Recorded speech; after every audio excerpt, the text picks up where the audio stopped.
the corpse of a thief from the gibbet. Hands and eyes pilfered from the charnel houses of Switzerland. And the brain of a wise professor, gone psychotic through rot, and 300 million volts of raw electrical power. This is how Baron Victor Frankenstein, played by Peter Cushing, brought his monster Christopher Lee to life, to the horror of cinema audiences of 1957. It's alive, and its name is Hammer Horror. In its wake, can a small independent film company make lightning strike twice? Can they rescue the careers of several washed-up theatre actors, put Hollywood to shame, and put a desolate, remote Cornish village back on the map? What could possibly go wrong? As Chaotic Neutral plays The Call of Cthulhu.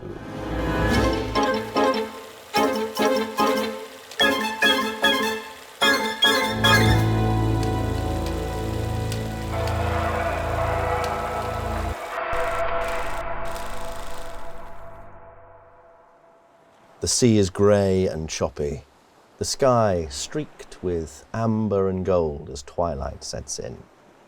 The four of you are accompanied by a few others on your boat. I've forgotten your name. Jenny. Oh, Jenny. My name's not Jenny, my boat's called Jenny. Your boat's called Jenny. On Jenny, the boat of... Danny Minogue. Danny Minogue. No relation. No relation. Oh, good. Yes, it's 1958, and you are all working for a small independent film company. You've maybe already been working on the film a little bit, but you've been taken out to the coast of Cornwall for some location shots. You're going to be shooting overnight, you know this. And Danny Minogue here has been employed by the film company as a local to ferry you out, because at high tide, the village you're shooting at is completely cut off. So you find yourselves in his little rowboat, being paddled out. You're also with Philip Craik, the director and one of the producers. Viola Marcel, leading lady, bit of a starlet. She's tapped to be the next big Hollywood thing. Sam Panner, he's a cameraman and general dog's body. Maggie MacLeod, the sound technician. Barnaby Rowe, who is the put-upon production assistant, a young man whose uncle is one of the other producers. Big rowboat. Oh yeah, it's a big old rowboat. Yeah, maybe you've got an outboard motor. Yeah. And Simon Guest, who is the lighting technician. So you're being ferried out. Who do we have in the boat besides Danny Minogue, the boatman? There's a little woman who is sitting as far away from everybody else as possible with a notebook in her hands. She's trying to see if there's anybody on this boat who looks like a writer, because she's not really a writer. She'd like to be, but she's here to help edit the thing, really. She's a bit worried that she might be the only person on the writing team here. And she's mainly trying to focus on these kind of notes that she's scribbling in this notepad with a pen constantly, but she will just occasionally dart at looks for everyone else, just to make sure they're not looking at her. She's quite little, around 5 foot, with kind of curly blonde hair that's been pulled tight into a bun. Very, very loose-fitting dress, and a cardigan that seems to just like swamp her little frame. And she's mainly just trying to kind of dissolve into the boat if possible, so she can't be seen. Fantastic. And you're trying to write while the boat's sort of like pitching backwards and forwards, and occasionally water like sprays over you. Yeah, she doesn't. She's fine with that. Provided the water's fine, they can wash her notes away, but providing no one's looking, she'll be all right. Fantastic. We've got our boatman. Yeah. So Danny is a quite large, kind of salty Cornish gent. He's got scruffy hair, big old beard. He's wearing thick roll neck woolens, woolly hat, and those kind of yellow fishing trousers with the straps over the top. His eyes are down. He is kind of chewing on a barely lit cigarette, and his eyes are just on the horizon. He's got the outboard, the little, what do you call this kind of rudder stick thing? That and he's just doing it. He doesn't need to really think about this. He's just there doing it, just very, very low energy, right at the back. Again, very much trying to keep himself out of the way, out of place in this particular group. Great. and it's an island now. There is normally a land bridge, but at high tide that's completely covered and there's no other access. So it is just coming into view because it's quite misty and foggy at this time of day. But you can see the outline of it rises up into a steep cliff at one end, and you can see this little, sort of peppered with little buildings and structures that aren't quite in view yet. What about this man? This is Sir Richard Feelgood, or Dick to his friends. Dick Feelgood. I'm glad you explained that. Yes, just in case for the audience. I've also realised from my stats that I hadn't properly studied before, he's enormous. Quotes like that. Steer away from it the whole time. He's got a size of 90. Dick is massive. He's absolutely, he's massive. Call him Long Dick. He's absolutely massive. It's got big dick energy. And Dick, they call him. Big Dick Feelgood. He's nearing 7 foot tall. He's incredibly tall, and he is. That's in my top 100 searches. Big Dick Feelgood.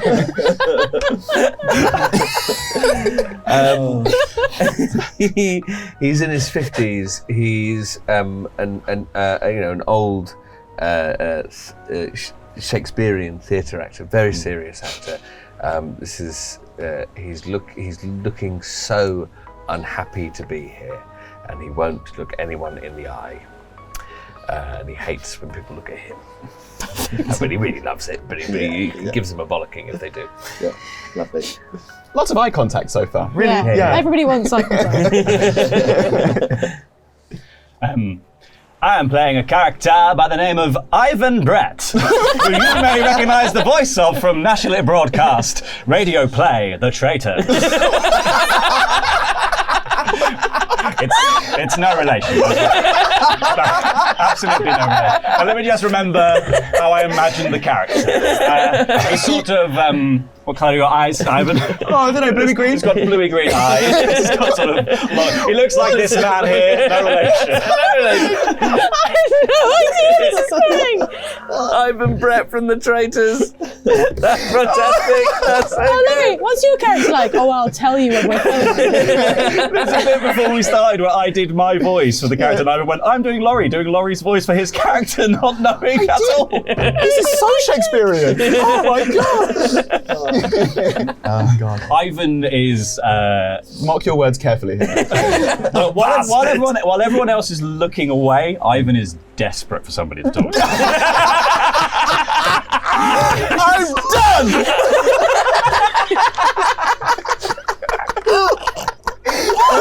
You get me so well. Desperate for someone to talk to. Or anyone, any connection. Anyone. Boat, it's boat.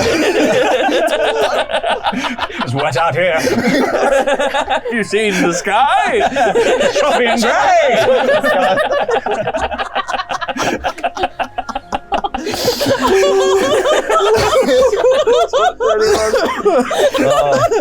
Oh, fantastic. I think we can cut there, you know. I think we're done. And they all drowned. Cthulhu game. How's his forehead, by the way? Greasy? Yeah, forehead? yeah. Really greasy forehead. He's slightly older than you. He is Yeah, like he's like early 50s. So Fantastic. Only slightly older. yeah. A year or He's two slightly older than you. older. He's only 50s. Insinuating that you're like late 40s. Yeah. Well, me and my age. It's not based on you, Ivan. It's not based on you at all. He's Why older. would you even think it's based on me? He's at least a year older than you, Ivan. It's not you at all. He's a different man. Oh dear.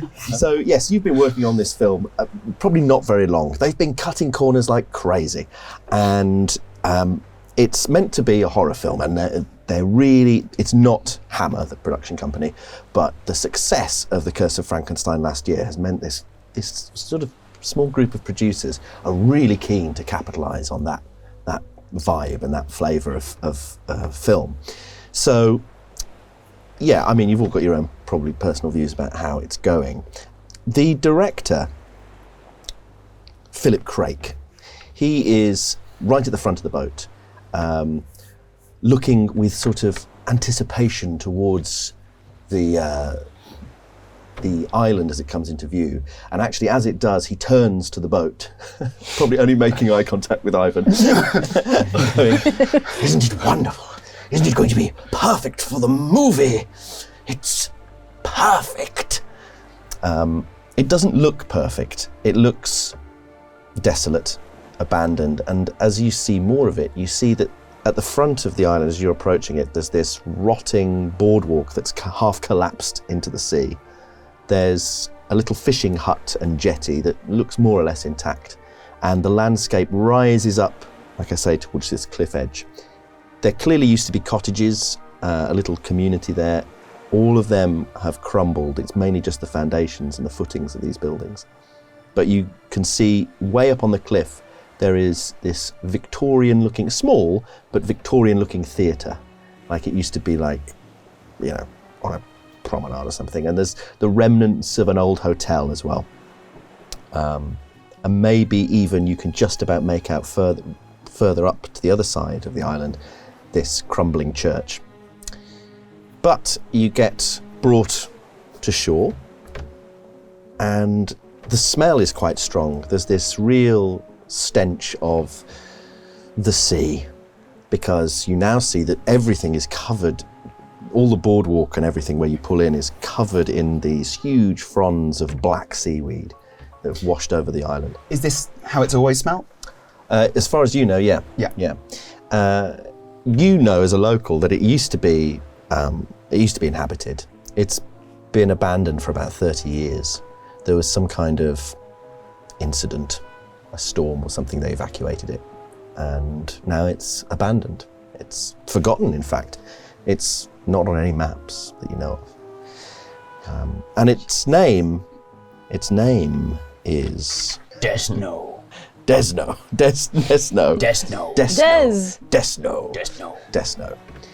The village of Desno.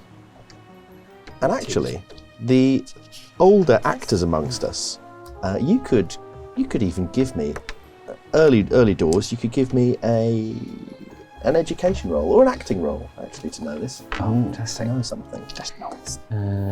I'll go for education.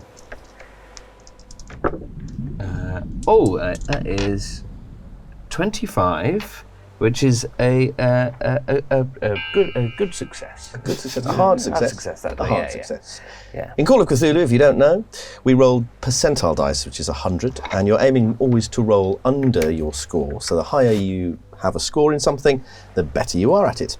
If you roll under half your score, that's a hard success, and if you roll under a fifth of your score, that's an extreme success. And sometimes that means more information, better prizes. So you got a hard success. I'll have a little roll. So my education, I'm going to roll education because mine's 68.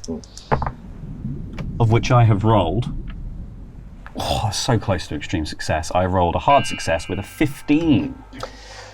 Also in Call of Cthulhu, if you get close to a success, you can choose to spend your luck points to make up the difference. Or, if you'd failed, you could push the roll by finding a way to do what you're doing more, possibly riskier, and roll again. But if you fail again, you might get what you want, but maybe not in the way you want it. But in this case, you could spend a few points to make it extreme, but I would say you're probably not going to get...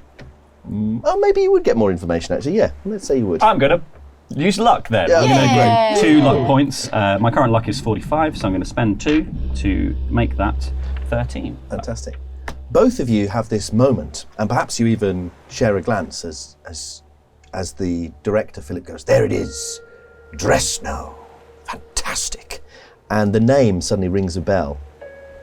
You have heard of this place, because there used to be a theatre here.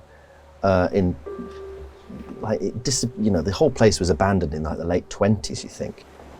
But there was a theatre that people used to tour to fairly regularly, and you remember something happened here. There was Isambard Clements, who was a very successful actor in the sort of turn of the century, a theatre actor mostly. Isambard Clements. He disappeared. And you're pretty sure he disappeared here. And with your extreme success, yeah, you know there was a big storm in 1925. They said everyone got off, but Isambard Clements was performing here then. He was touring some play. What was it? Maybe Samson Agonistes, you think? And yeah, he was never heard of again. Anyway, you arrive on the island and the director says, he turns to you and he says, well, the good news is that the second unit have already been here. They've been setting everything up. So everything should be ready for us. So we're going to be shooting the big scene on stage in the theatre. The theatre's quite well intact, it turns out. And that'll be very, very atmospheric, I think. And then we'll try and go down to the beach on the other side and get the boat shot. Danny, was it? Yes, sir. Yes, sir. How would you like to make a bit of extra cash? Oh, very kind, sir. Yes, sir. Would you mind later on sailing your boat across the beach just for one of the shots? Yes. I'll look at the horizon and see if I can, if the weather's going to be fitting for that.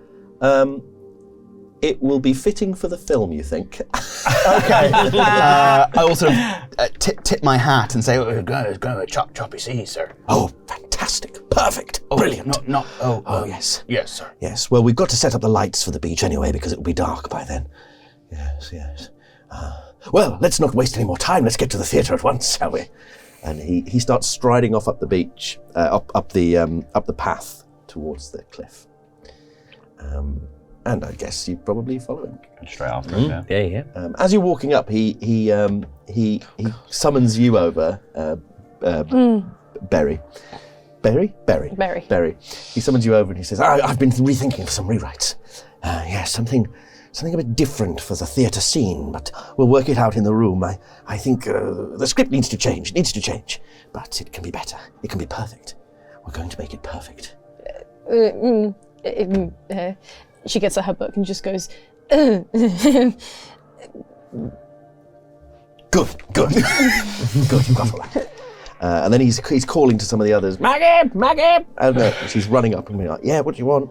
And yeah, so you're all making your sort of hodgepodge way up. And when you get to the theatre, it is dilapidated. It's clearly been abandoned for a long time. It looks like it was once quite beautiful and not at all in keeping with the rest of the village that you've walked through, the ruins of this village that are modest and humble cottages once, but now are, completely decayed.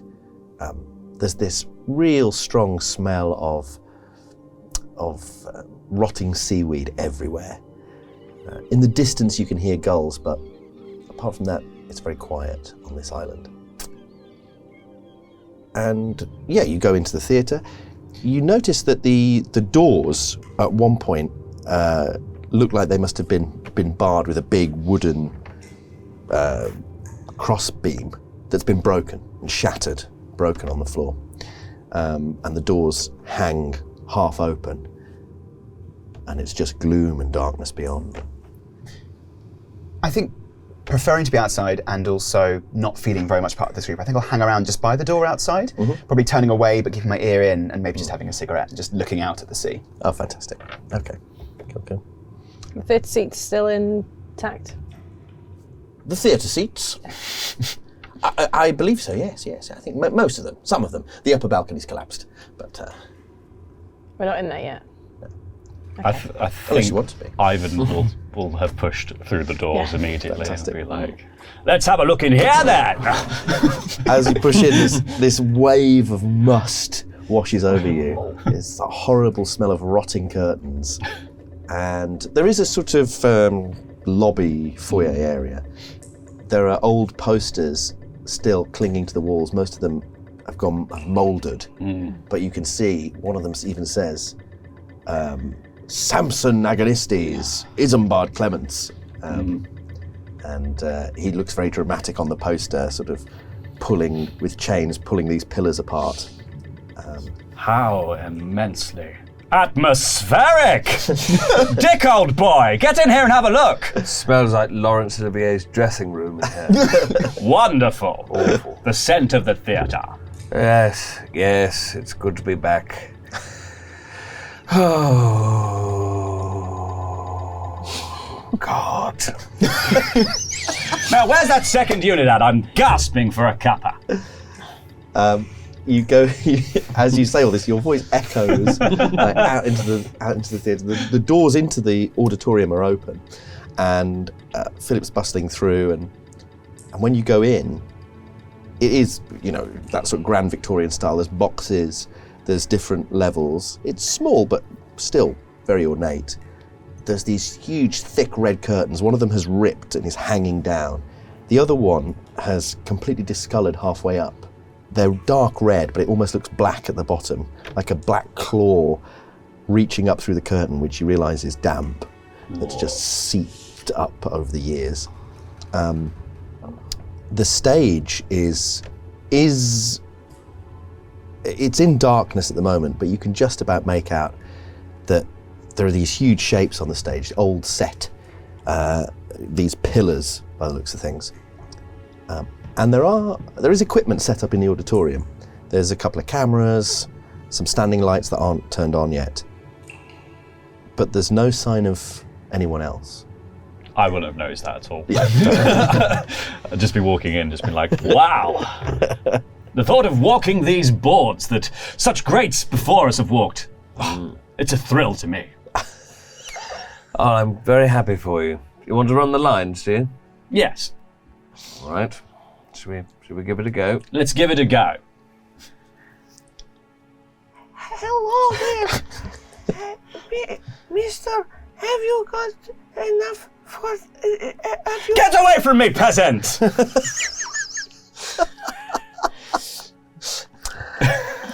I'm going to position myself somewhere where I can hear them doing the lines, but I'm going to sit down on one of the chairs, like in a corner, watching this happen, and I'm going to remember the conversation I've just had with the director, and I'm going to be making notes, kind of watching them, so that I can make whatever edits the director wants to the script. What is this play? Watching those two react, going, okay, actually, we'll change this. But I'm just basically muttering to myself on a chair in the corner. It's a good question, boys. The little peasant boy played by a very tall, Really tall man. He's been totally miscast. I think you're in like multiple roles. You're doing like an Eddie Murphy. Yes, he's Norbit. That's what this is. We're in a film called The Clumps. Meet the Feel-Goods.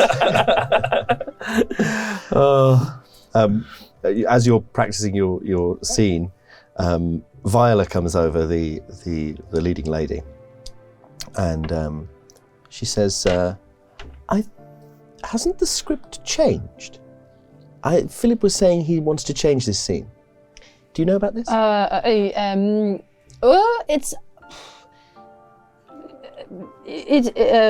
just putting some changes in right now. It'll be soon. Mm. Only I'm not sure. I was in this scene, but I don't think I am anymore. So I don't know if I'll be needed for a bit. Would you like to be in it? No, thank you. No. I don't want to crowd the scene if it's not necessary.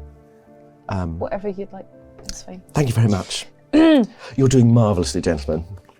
Thank you very much, Viola. What are the new lines? Because I will need at least one day to learn them all.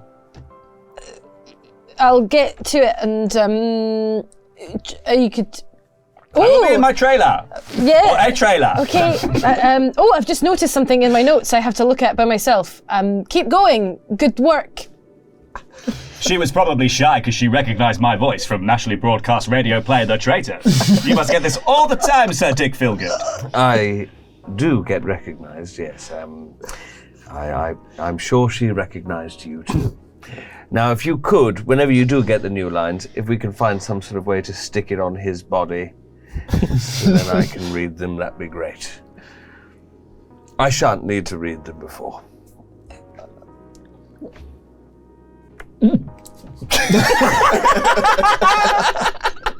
Fantastic. I think. Okay, so yeah, people are starting to set up. Philip is he's enthusiastic, I suppose, but sometimes it comes across as a bit pushy, and he's barking orders at Maggie McLeod, who's the I get this right. Which one's which? They all look the same to Maggie's me. Maggie's sound. Yeah. Yeah, Maggie's setting up sound equipment, microphones, and Simon Guest, who's also very tall, is messing with the lights, and he calls over to Barnaby at one point, who's this sort of quite sort of boyish young man who always looks really nervous and worried. You've probably had the most dealings with him because he's the production assistant, so I think you've probably got sort of kindred spirits there. We've probably had lots of lengthy conversations. Yeah. I'm really stressed. I don't know if I'm cut out for the film. He comes scurrying out to find you. Oh, hello, sir.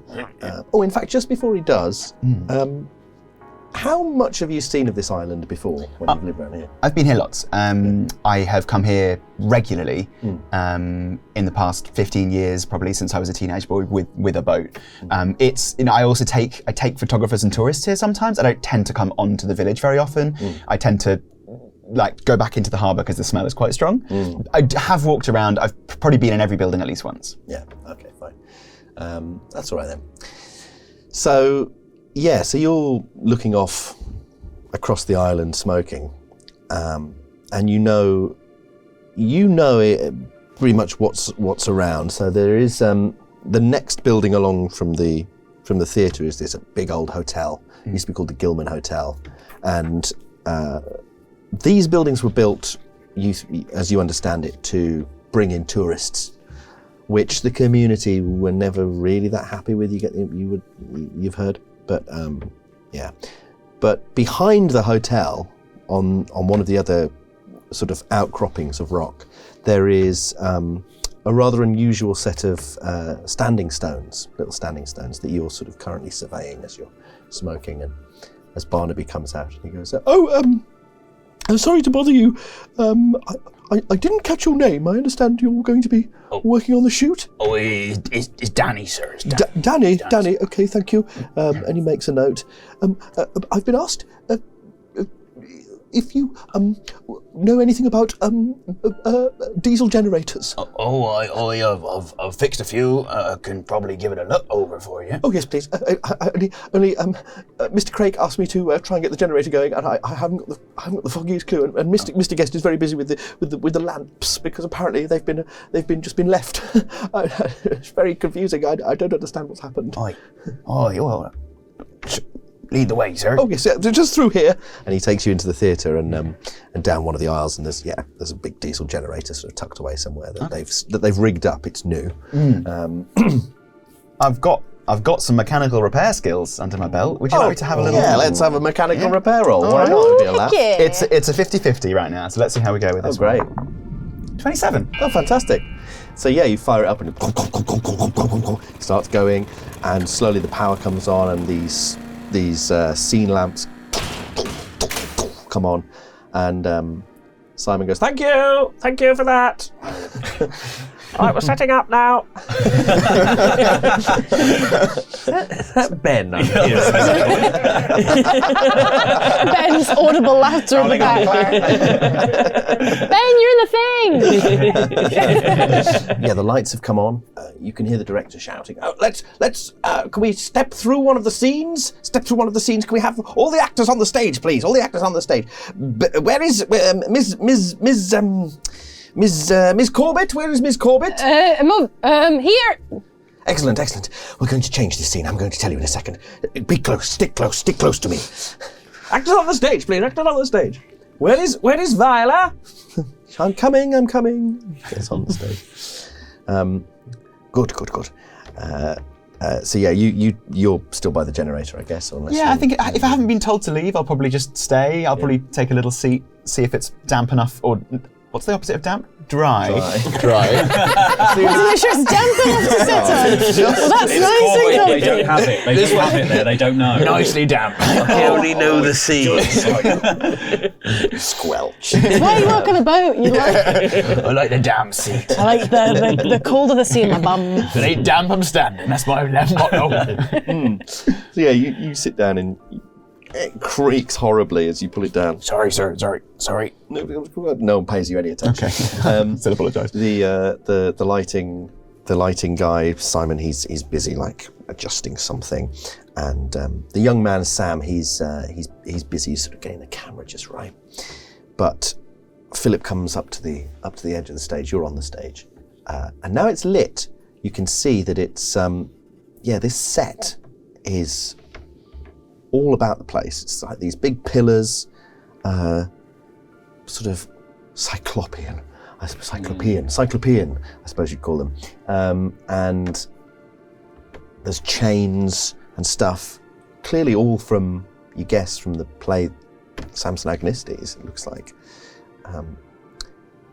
And yeah, they must have just abandoned the set when they evacuated.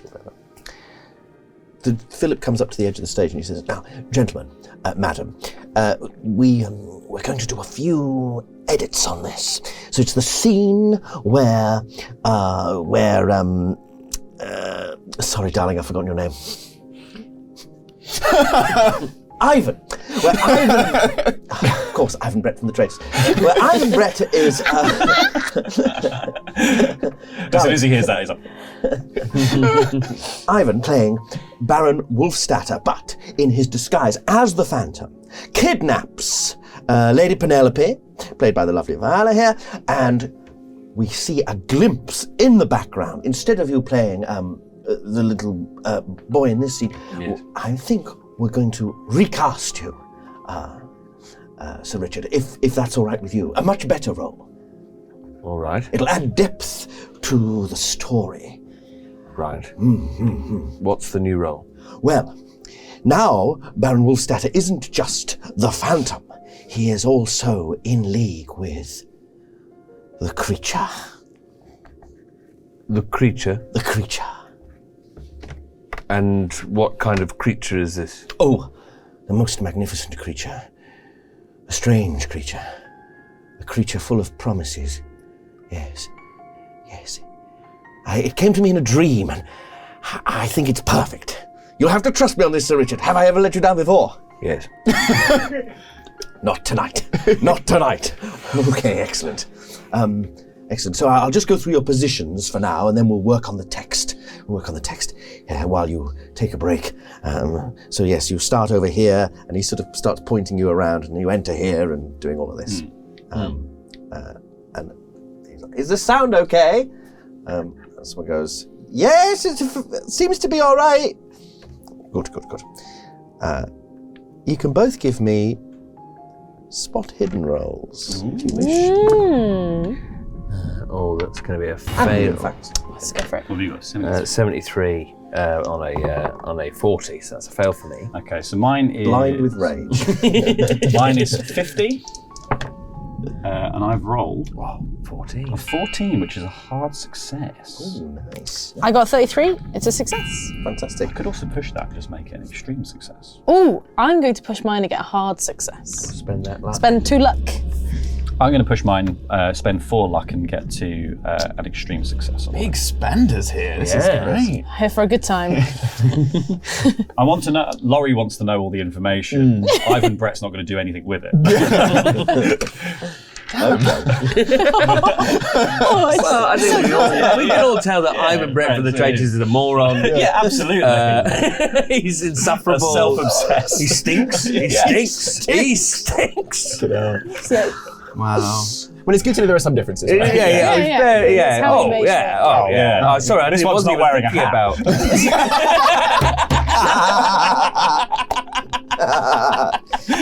Oh my god! Smell fine. You don't stink. Deary me.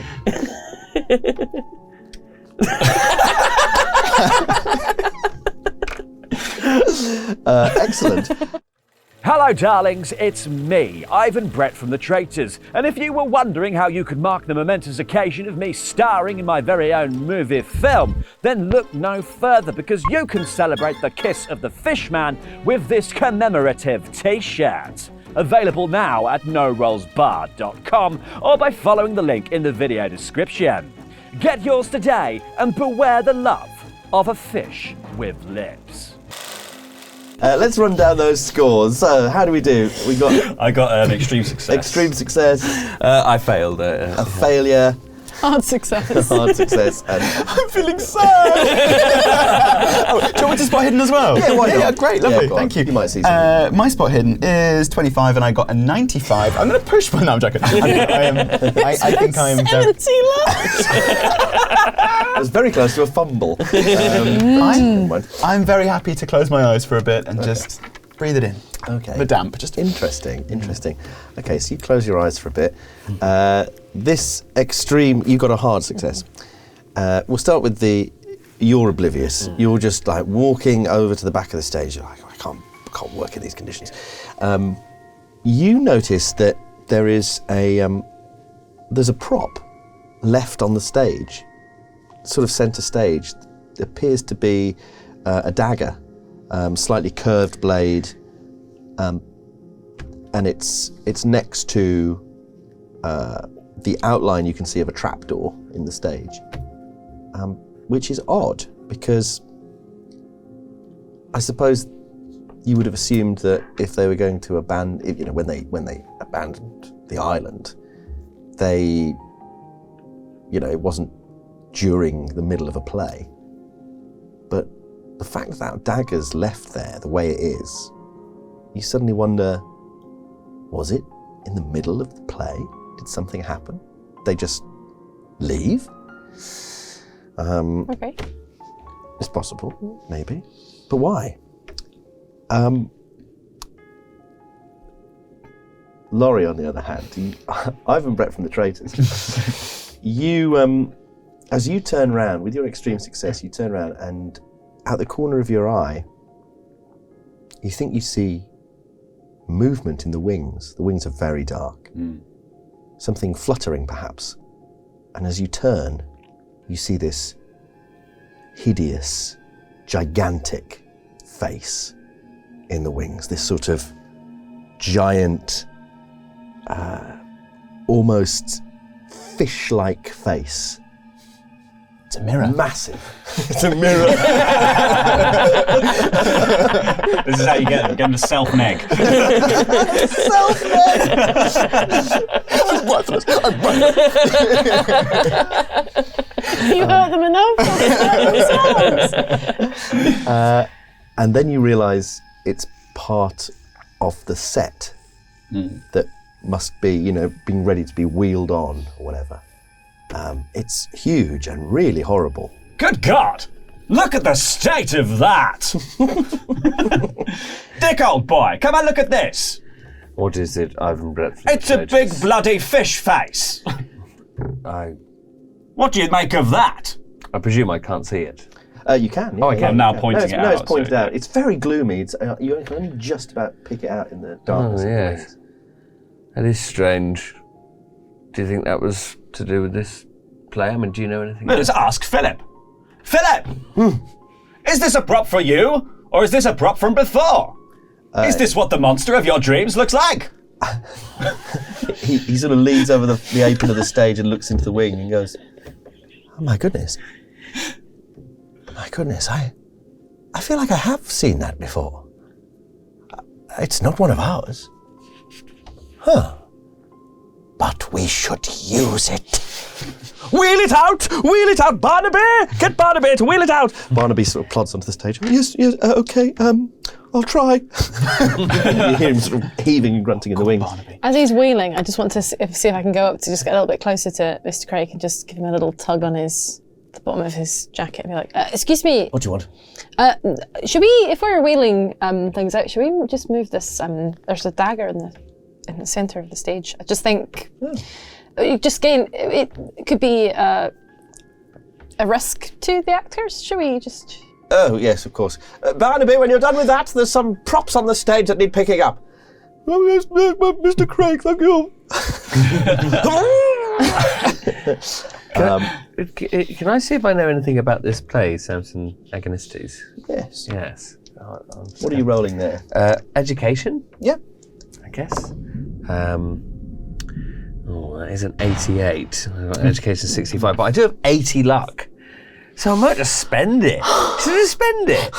So you'd have to spend 23. 23. Well, you can push it. Luck. You can push it. the roll. Oh, I can push the roll. How do you push Might it? as well How push are you pushing this? I've got a suggestion if you're stuck for one. Oh, yeah, that'd be great, yeah. So you could be running out loud through all the names of plays and storylines that you know. Okay.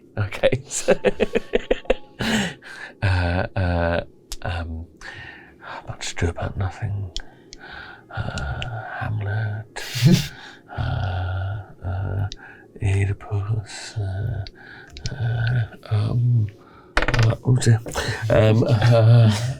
Scottish play, of course. Yes. Samson. Agonistes. 43. Hey, It worked. Fantastic. So you're saying all this stuff out loud. You do remember Samson Agonistes is based on the John Milton, and it's the story of Samson from the Bible, being taken in by the Philistines, kept prisoner, and then he pulls the temple of Dagon down. That must be what the statue is. It must be a statue of the Philistine god Dagon. But as you're saying that, you're running through these plays, you forget to say the Scottish play. You accidentally say Macbeth. Oh no, that's very bad. Oh dear. For those not in the know, in the theatre world, if you say the name of the Scottish play, it's bad luck, especially in a theatre. Yeah, you say it on stage in a theatre. That's the worst. Awful. If you say it on set when you're filming a YouTube video, that's the worst. Oh Is it? yeah. Means that one of us will surely die. Please, no! It's Ivan Brett from the Traitors! We'll never know! Don't jinx You will it now. eventually know. No, he won't! Oh, right! Touch wood. If I die, I can just immediately occupy Laurie's body And instead. if Laurie Yep. dies, oh no, because Laurie is also Laurie. Yeah. Forget that bit. I'm not playing Laurie. We're So not you say playing Laurie. role the of a M word. Just as Barnaby's coming out of the wings, going, "Oh, I don't think I can move it, Mr. Crate." And you go, "Macbeth?" At which point there's this clunk, and a beam falls from above and smacks into Barnaby's head. Thwack! And it's a big beam as well, and he goes down like a lead balloon, straight onto the floor. Smack! And you can see there's blood, and his leg twitches a little bit, and everyone's like, "Oh my god! Can you give me a sanity roll to see if you blame yourself?" That is 30 on 55. Yeah. So it couldn't have possibly been because you said Macbeth. Hopefully I don't say that out loud. Another beam swing back. Short game's a good one. Hold on, I'll try again. Macbeth! But all I did was say Macbeth. Oh, I need to stop saying Macbeth! And people come running down. Sam Panna comes running onto the stage, and I don't know, maybe anyone else who wants to. I'm going to go and see him because My eyes would flick open. Yeah. I'm not sure if I'd come yet. I think I'd just stay there, just watch. hike up my skirts, just go straight over the top of the stage, just like crawl on. Fantastic. What are you two doing? I think I've just gone, bloody hell! Barnaby, are you okay? Barnaby! Barnaby, are you okay? It's me, Ivan Brett from the Traitors! Twitch if you can hear me! He does twitch. He can hear me! He recognises my voice from the Traitors! Which is amazing voice! He recognised the voice! I think I'm in a state of like somewhat shock, and I'm just looking over the whole thing because I'm so tall. It's quite easy. Yeah, you get this waft of that seaweed smell just drifts across the stage momentarily, as people rush around Barnaby and try and like check him, and they're like trying to talk to him and stuff. Seeing as you're still just sat in the audience, I've probably stood up by now, I'd say. Yeah. And you look past Philip. He's not rushing to help. He's just sort of watching. But you could give me a psychology roll if you like. Ooh, yes, I'd like that. The old 10%. No, 27. Spend that luck. I could push. Yeah, do you know what? We're only here for another hour or so. Let's do this. I'll spend 17 points of luck. Wow. You're looking at him, and he's just watching very calmly while everyone rushes around. And then he slowly turns, as if he can feel your eyes on him, and he's ever so gently smiling. Oh, that's horrible. I will instantly look away, and actually, I will look away, but then I'll shuffle up to him. Sir, sorry, sir. Should I shut it down, sir? Get it off. Get what off? Oh, the engine, sir. The generator. Oh, no, we need the engine for the lights. Should I evacuate, sir? Should I get people out? Evacuate? What for? I'm sorry, sir. For the death, sir. I don't think he's dead. Is he dead? I'm just like slapping his face. He's twitching a lot. Yeah, it turns out he's not dead, but he's unconscious. Okay. Oh, sorry, sir. No, quite right. Mistaken. No, it's all right. You don't know. These things happen on film sets all the time. Oh. Can I leave, sir? No, we need you. We need you for the sea scene. We'll come to that soon. Maybe we should give the actors a break. Everyone, chaps. Why don't you all take 5, and we'll reconvene for the shoot. Will we be ready, Maggie? And Maggie's sort of like, yes, I suppose we've got the lights ready, sounds ready, but we need to. I don't know what's happened to the second unit. And Philip says, "Oh, they left. They've gone. They've left." Oh, did I not mention? Yes, no, they came to set up, but saves money if we move them on. So they've already left, unfortunately. What exactly did they set up? I can't. I mean, it feels like we've had to do. Oh, well, they set up the lights and some of the other things. We've got enough here to be getting on with things. It's a very simple scene. I'm sure it'll be fine. Of course, Mr. Craig. Can we get Barnaby off the stage, please? Is the dagger still on the stage? Yes. I'm going to take this moment to go and have a little look at that dagger. Okay. Maybe a little bit frightened. Not big girl. I'm gonna maybe pocket it, depending on what I see. So you pick up this dagger. It's curved, so it does look like a stage prop at first, but the hilt is the handle is quite ornately carved, but it looks really sharp.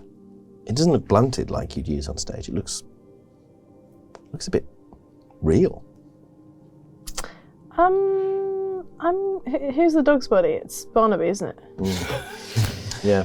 It might be me then. We had a guy for this. I was just wondering if he'd know anything about it. I've picked it up as subtly as I can. I'm just gonna have a little quick look around, see if anybody's seen me pick it up. Give me a stealth roll. Stealth? Oh, I'm not very Or good sleight at of that. hand, actually. Sleight of hand I'm worse at. Stealth it is. Stealth it is. I've got my natural stealth of 20. And that is a 49. I'm going to push it Oh, even better. with this dagger Yeah. by trying to kind of mask it a little bit in all of my skirts. Oh, great. Just to I'm just going to pick it up kind of behind me and try and lean so my skirts kind of cover it. Let's see what happens. All right. Very, very dexterous. At an 88, that's much worse. So you're trying to do that, at which point suddenly all the lights just go out, and you're plunged into pitch darkness, and you feel yourself catch yourself on the leg with the blade. It's so sharp it cuts you immediately. So you lose a hit point, and you can feel the blood coming down your leg. And can you all give me a listen roll? Oh, good listen. Listen. I rolled a 96. I rolled 94. How's everyone else doing? Because I could once again use my luck here. I'm 3 points off a success. Yeah, I rolled 36 on a listen to 31, so I might spend 5 luck. Oh, no, hang on. I've already succeeded here. Oh, you've already? Yeah, sorry. I got 40. I've got 40 on listen, so I got a 23. Okay, I will keep my failure then. I rolled a 96. What's your listen? It is 50, so it's not too bad. Yeah, that's lucky, because normally in Call of Cthulhu, if your skill is below 50 and you roll a 96 or above, that's a fumble. But if it's 50 or above, you have to roll 100 to fumble. So you haven't fumbled, but you failed quite badly. Got 94. A 94, so you failed as well. Mine was 20, so thank God I didn't get a 96. Wow.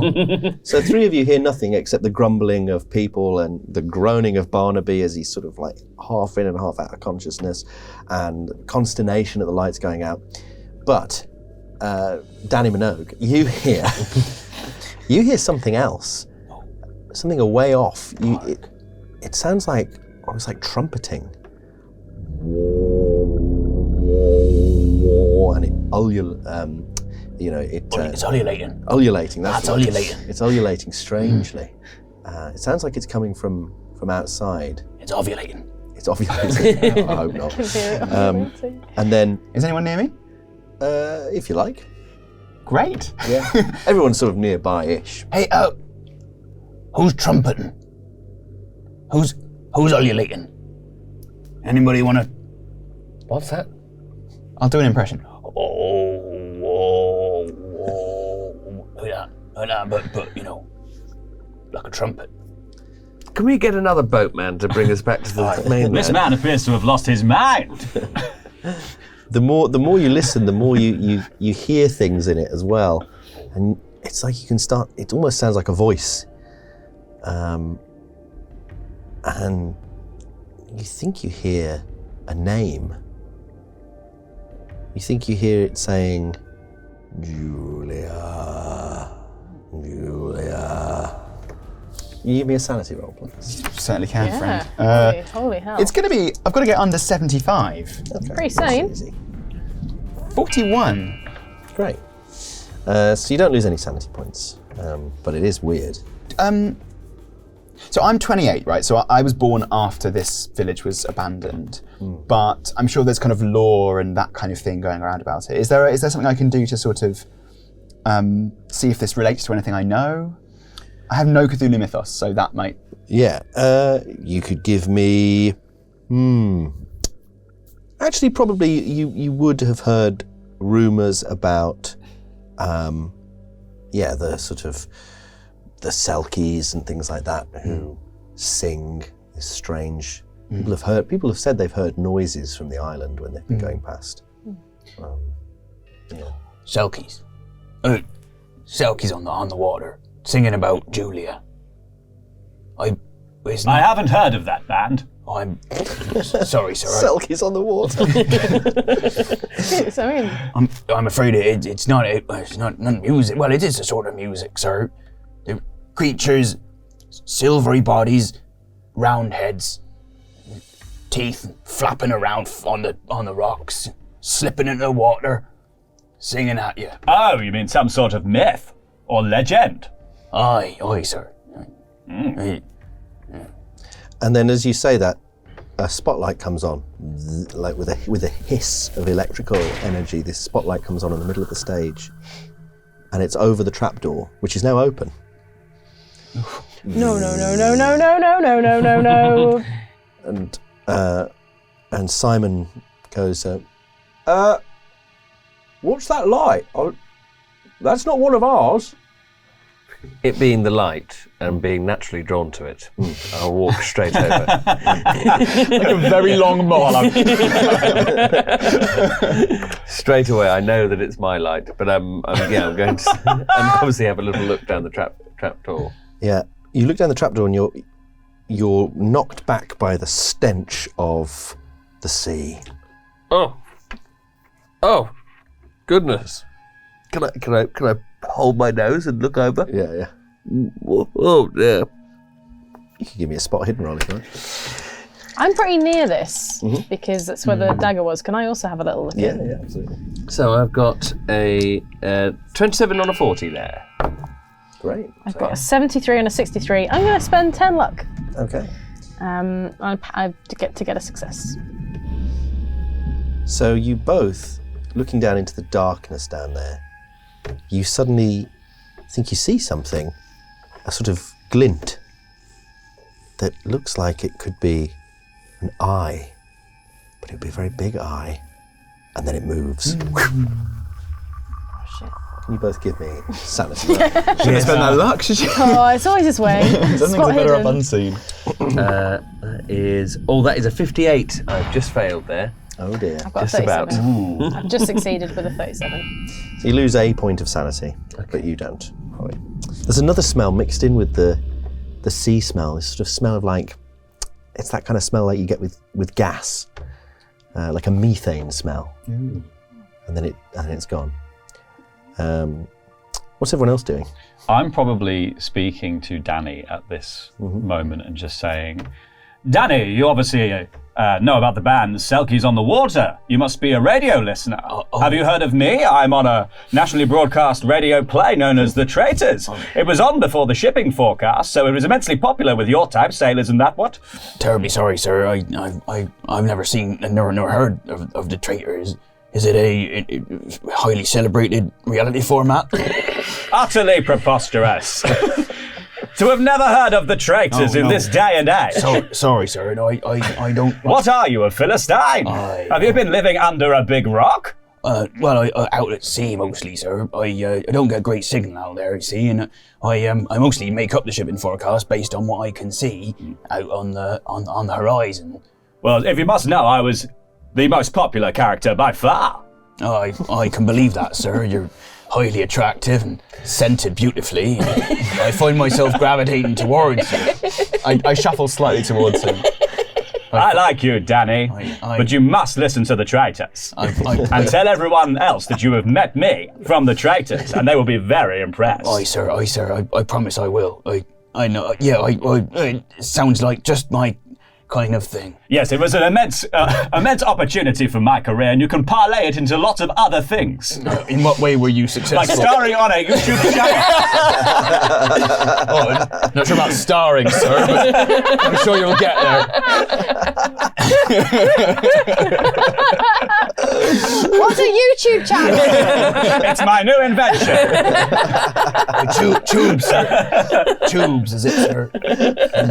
So I can pipe my voice directly into people's houses. And to meet you. All it's required is me to buy a 30-metre length of hose pipe and find a gap in their windows or through their letterbox. Wonderful. So, oh, Jesus Christ. Oh dear, what happens next? Good question. More of that. Let's just keep doing more of that. More of this. I suppose we'd be looking up at you, wouldn't we? And if is there a kind of a face of horror painted on your? Yeah, absolutely. Yeah. I saw an eye. What? What? An eye. I don't think that was an eye. I think it was just a weird glint thing. No. Can someone get the generator going again? These lights aren't working. I don't understand how there's power to that light. So I'll go and I'll shuffle off and try and find the generator again. Okay. I hope it's in the place I left it. Yes, yeah. Maybe it was another prop, old boy. It moved. Well, maybe it was a moving prop. Why would they have a moving prop that goes underneath the stage that's just I don't know. I have limited experience in the theatre. I am a radio play actor. Yes, I know, Ivan Brett from the So you have heard of me.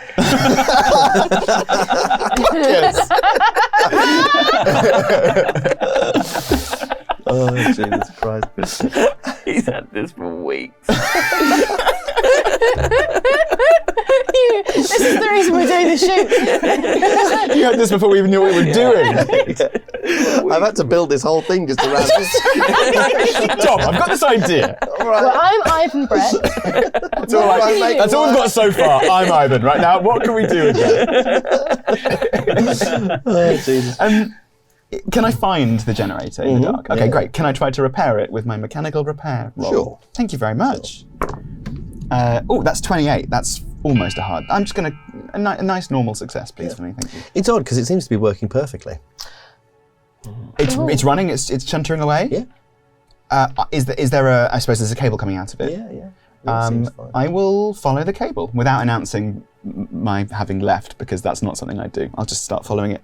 Okay, great. It takes you to the cameras and the lights and everything, and yeah, it all seems to be working fine. You realise that you're now the only person. You can see everyone, the shape of everyone moving around. Obviously, you can see Sir Richard Feelgood, who is currently stood in the spotlight, and probably you can just about make out Barry Corbett as well, looking down into the hole. And you're sort of fiddling with it. I can't understand why it's not working.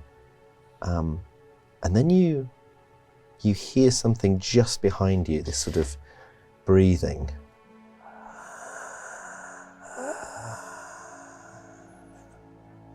I think I'm going to feel behind me rather than turning around. Oh, jeez. Great. Just touch it instead. Yeah. Just try and I think I don't want to look at it. I think I'm just going to tickle its little It's little feel good. Perineum. It's not a little perineum if you can find it that easily. Massive. Is that perineum in your pocket? Dick, is that you? This creature is mostly gooch. 95% gooch. The gooch of Cthulhu. God, it's huge. You reach out and you feel something that's sort of wet and soft. A seat? It feels like that's what you think at first. Seat. But then you then feel something similar put its hand on your shoulder. Okay, I'll turn around. And the lights come back on, and there's nothing there. You did punch the air. You punch a very soggy seat, which collapses. But let's have a sanity roll. 75 again. 79. Ooh. This feels like a luck. You can't. You can't spend luck on. You can't spend luck on sanity. You can't spend luck on sanity rolls, just like in real life. You can't push them either because you're saying you're not. So close. You lose 2 sanity points. How much have you lost now? Just the 2. That was my first one. Just the 2. Yeah. And what did you start on? 75. So. Oh, well, you've got 68. A long way to go. Yeah, I'm a long way sane to go man. before madness. Great. I forgot that we could actually go mad. I would remember the whole sanity thing. I'd forgotten that people go mad in Cthulhu. Of course they do. Maybe, possible. So the lights come back on, and you're all stood. Most of you are stood on the stage. Philip is stood at the apron of the stage. Danny Minogue's in the auditorium. Just taking out a seat. Punching chairs. It's all right. Punching chairs. Only a chair. And Philip says, "Can we get Barnaby off the stage, please? Take him up to... There's a dressing room upstairs in the wings. Someone take him up there and make sure he's all right, would you?" Yeah, I'll take him. Thank The you. dressing room might have some rags so I can Yes. hide it from everyone. I'm so embarrassed. Cover him. Where's... Start to drag him. I'm only little. Just dragging him towards where I think the dressing room is. Where's Viola? She was here a second ago. Viola! Viola? Viola? Viola! Viola? There's no sign of her. But we have to do the shoot. Where could she be? Does she have to be in this scene? Yes, it's essential. It's essential for the dramatic arc. The film has to be perfect. Could we not have someone stand in for her so we can run the lines? Yes. You there! Oh, sir. Run these lines! Would it mean me wearing a dress, sir? No. Just say them. We'll test the sound. Maggie? And Maggie comes over and she's like, yeah, and she gets her headphones on. She's got her boom or whatever. Now, Philip, I'm having terrible issues imagining what kind of creature our good friend Mr. Feelgood will be playing. Would you describe for me, so I could imagine in my mind's eye? Eyes of gold and scaled. Beautiful shimmering scales. Yes. 3-4 times the size of Sir Richard now. So like a big goldfish. Yes.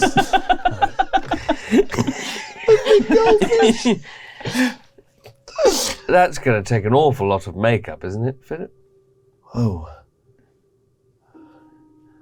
We can do wonders with the camera, I think. Yes. Trust me. You must trust me. All right. So in this scene, we are kidnapping Penelope, Yes. and you are the creature, I am the Baron, I'm Penelope, sir. and you're Penelope. Line? Oh, she's not here. As I'm getting to the top of this, I just shut down. I'm ready! That's your first line. You say, I'm ready! It's always been that. I'm ready. We'll change that. Line? So you're acting away, and then Maggie suddenly takes off her headphones. She goes, "Oh, there's a problem here. This doesn't sound right. I can't make out what's going on here. There's some sort of interference from something." And she comes onto the stage and is looking around. May I have a listen? Yeah? I have experience in radio, you know. Oh, yes, please. And you put it on. Put them on. Yeah, at first it sounds fine, and then you hear this rising hiss.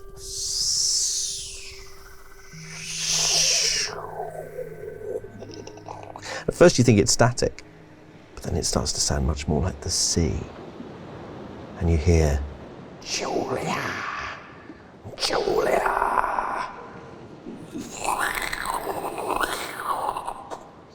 And then it suddenly starts to really hurt.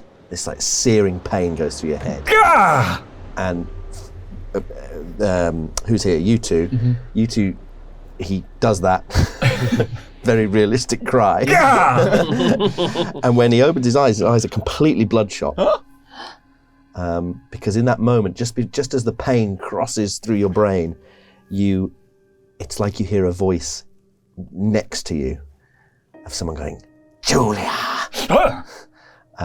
Give me a sanity roll, please. Okay, my sanity is 40. Ooh. And I've rolled 25. Well done. Same as anything. Probably just radio. So you lose a point of sanity anyway. And one of the cameras then goes, there's a bang, and smoke comes out and the camera tips over, way over there on its own. What's up there, Ivan Brett? Are they playing reruns of the Traitors?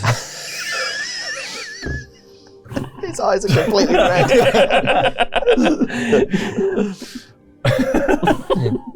My body of work speaks for itself, Mr. Feelgood. There is clearly some radio interference. Sir, sorry, sir. Did you hear the word name Julia, sir? Julia, yes. Aye, that's what I heard earlier in the trumpets in the ear. Are we sure there is not another film crew on this island? Oh, I ain't taking one out here, sir, apart from the other crew earlier. And I'm the only boat who comes out here, so I don't know how that... No, sir. Sorry. Does anyone know Julia? Julia?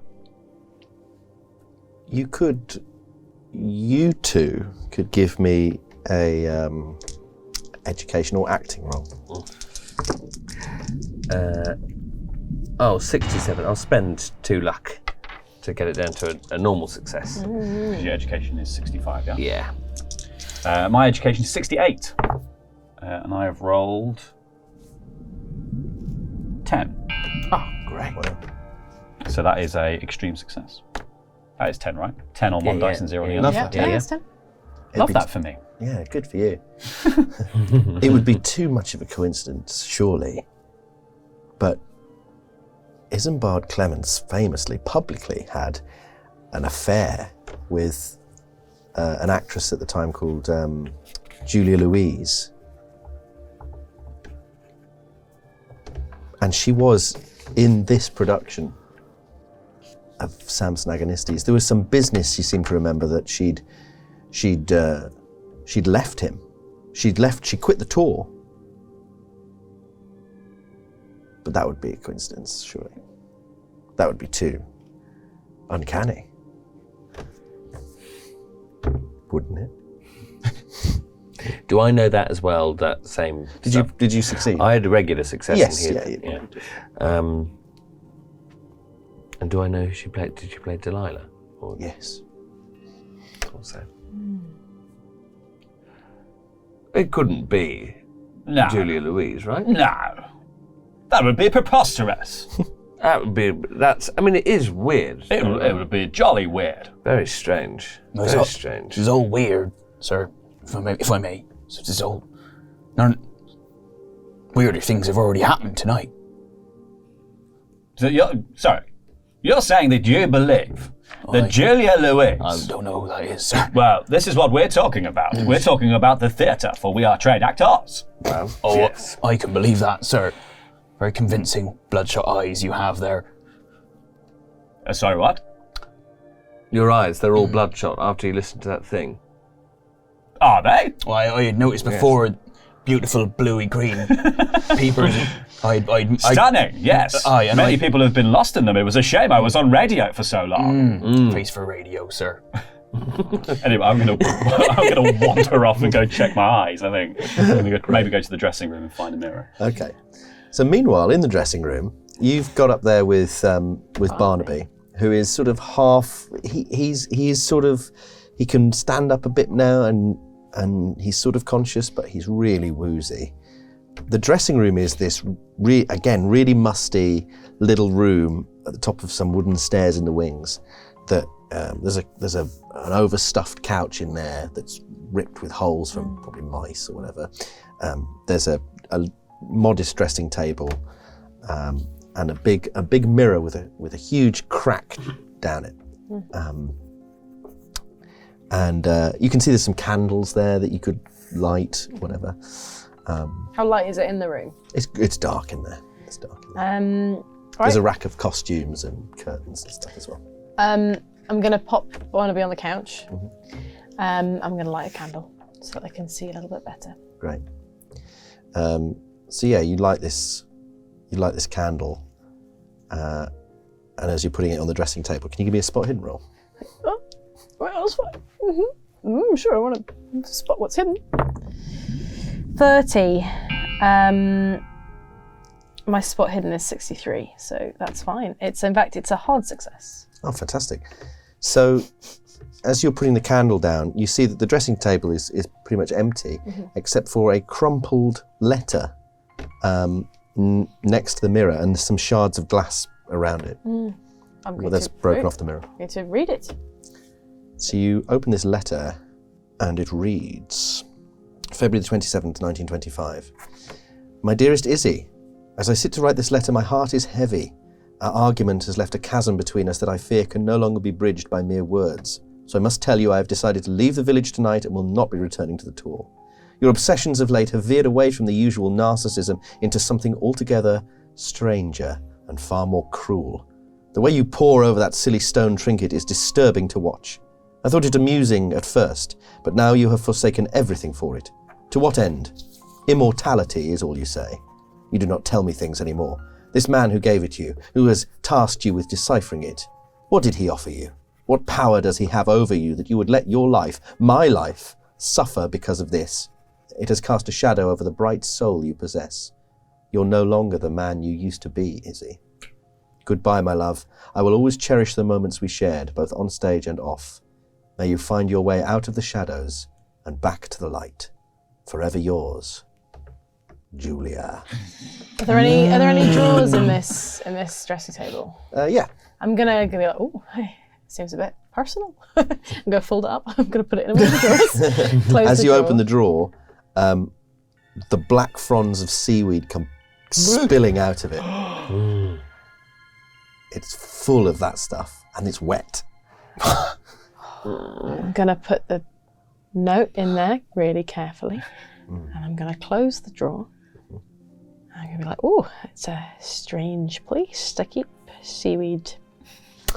Oh, it's a weird place.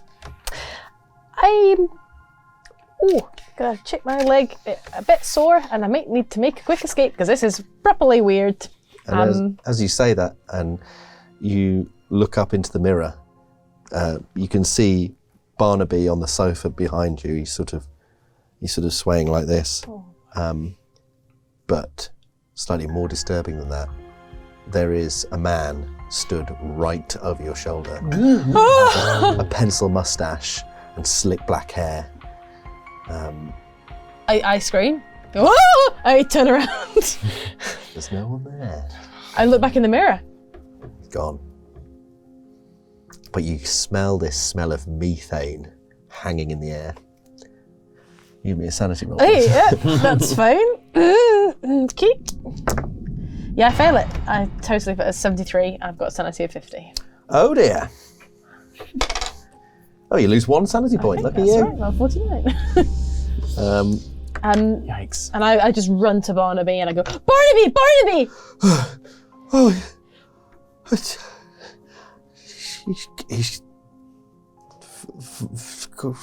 Viola's gone. What? Did you see that man, Barnaby? There was a man in here. Oh yes, he took her in the dream, miss. But it was strange. I was in the sky. I was flying, but then I realised it wasn't in the sky. It was in the water. Okay, you've had a bad fall, Barnaby. You've been hit by something quite heavy. I think you just need to stay with me, okay? Did you see a man in this room? He grips your wrists and he says, "It was the best dream I've ever had. It was wonderful. I want to go to him." I'm just going We to should pull go to him. away, and I'm just pulling away. Oh. He doesn't really resist. He's too weak. I'm just going to back out of the room. I'm just going to leave the room. I'm just going to be like, good luck, Barnaby. And as you back out the room, you bump into Ivan Brett from the Traitors. Oh, it's Ivan Brett from the Traitors. Yes, it is me. I don't know what to say at the best of times, and It is right, I am quite famous. that's not it. No? No, it's something else. What happened? I'm going to sound completely nuts. I always sound completely nuts. Anyway, I was trying to find something, because I've done a stupid and cut on my leg because I've been an idiot, and I was on the desk and there was this weird letter, and I looked in the mirror and I was looking at Barnaby, checking he was okay, and then there was a man behind me and the drawer's full of seaweed, and then I turned around and he was gone, and then I looked back in the mirror and he was still gone, and I think we're all gonna die. You gleaned all that from a man in the mirror? Well, he was there, and then he wasn't there? And then he was not there. Do you think it could have been a trick of the light? No, I felt him. Did he say anything? No. But why are the drawers What? full of seaweed? I don't... This Japes? whole- Pranks? What did this man look like? Kind of like a guy with a little pencil mustache. He looked like he was not from now. He looked like he was from, I don't know, 20s. Like, Does he happen to be on posters that were in the hallway as we came into this theatre? Sounds like, somewhat. Yeah, sounds familiar. Yeah, description. Come with me. okay, happily, if we're not staying here. I take Berry to the foyer. Fantastic. And I go, was this the man? It is the man. It's the man. Bloody hell! Do you know who this is? And I'm just like, I'm very, very frightened. Do you know who this is? Yes. Let me check my notes. This is Isambard Clements, stage actor extraordinaire, who disappeared on this very island. Okay. I don't know if this is what you silly actor types do and think it's real funny, but I don't think it's funny. I think it's quite upsetting, so... This is not a jape or a prank. If you must know, actor japes and pranks are things like putting seaweed in drawers. This kind of thing is psychological torture. And that's not what actors do. This is not what we're doing. Okay.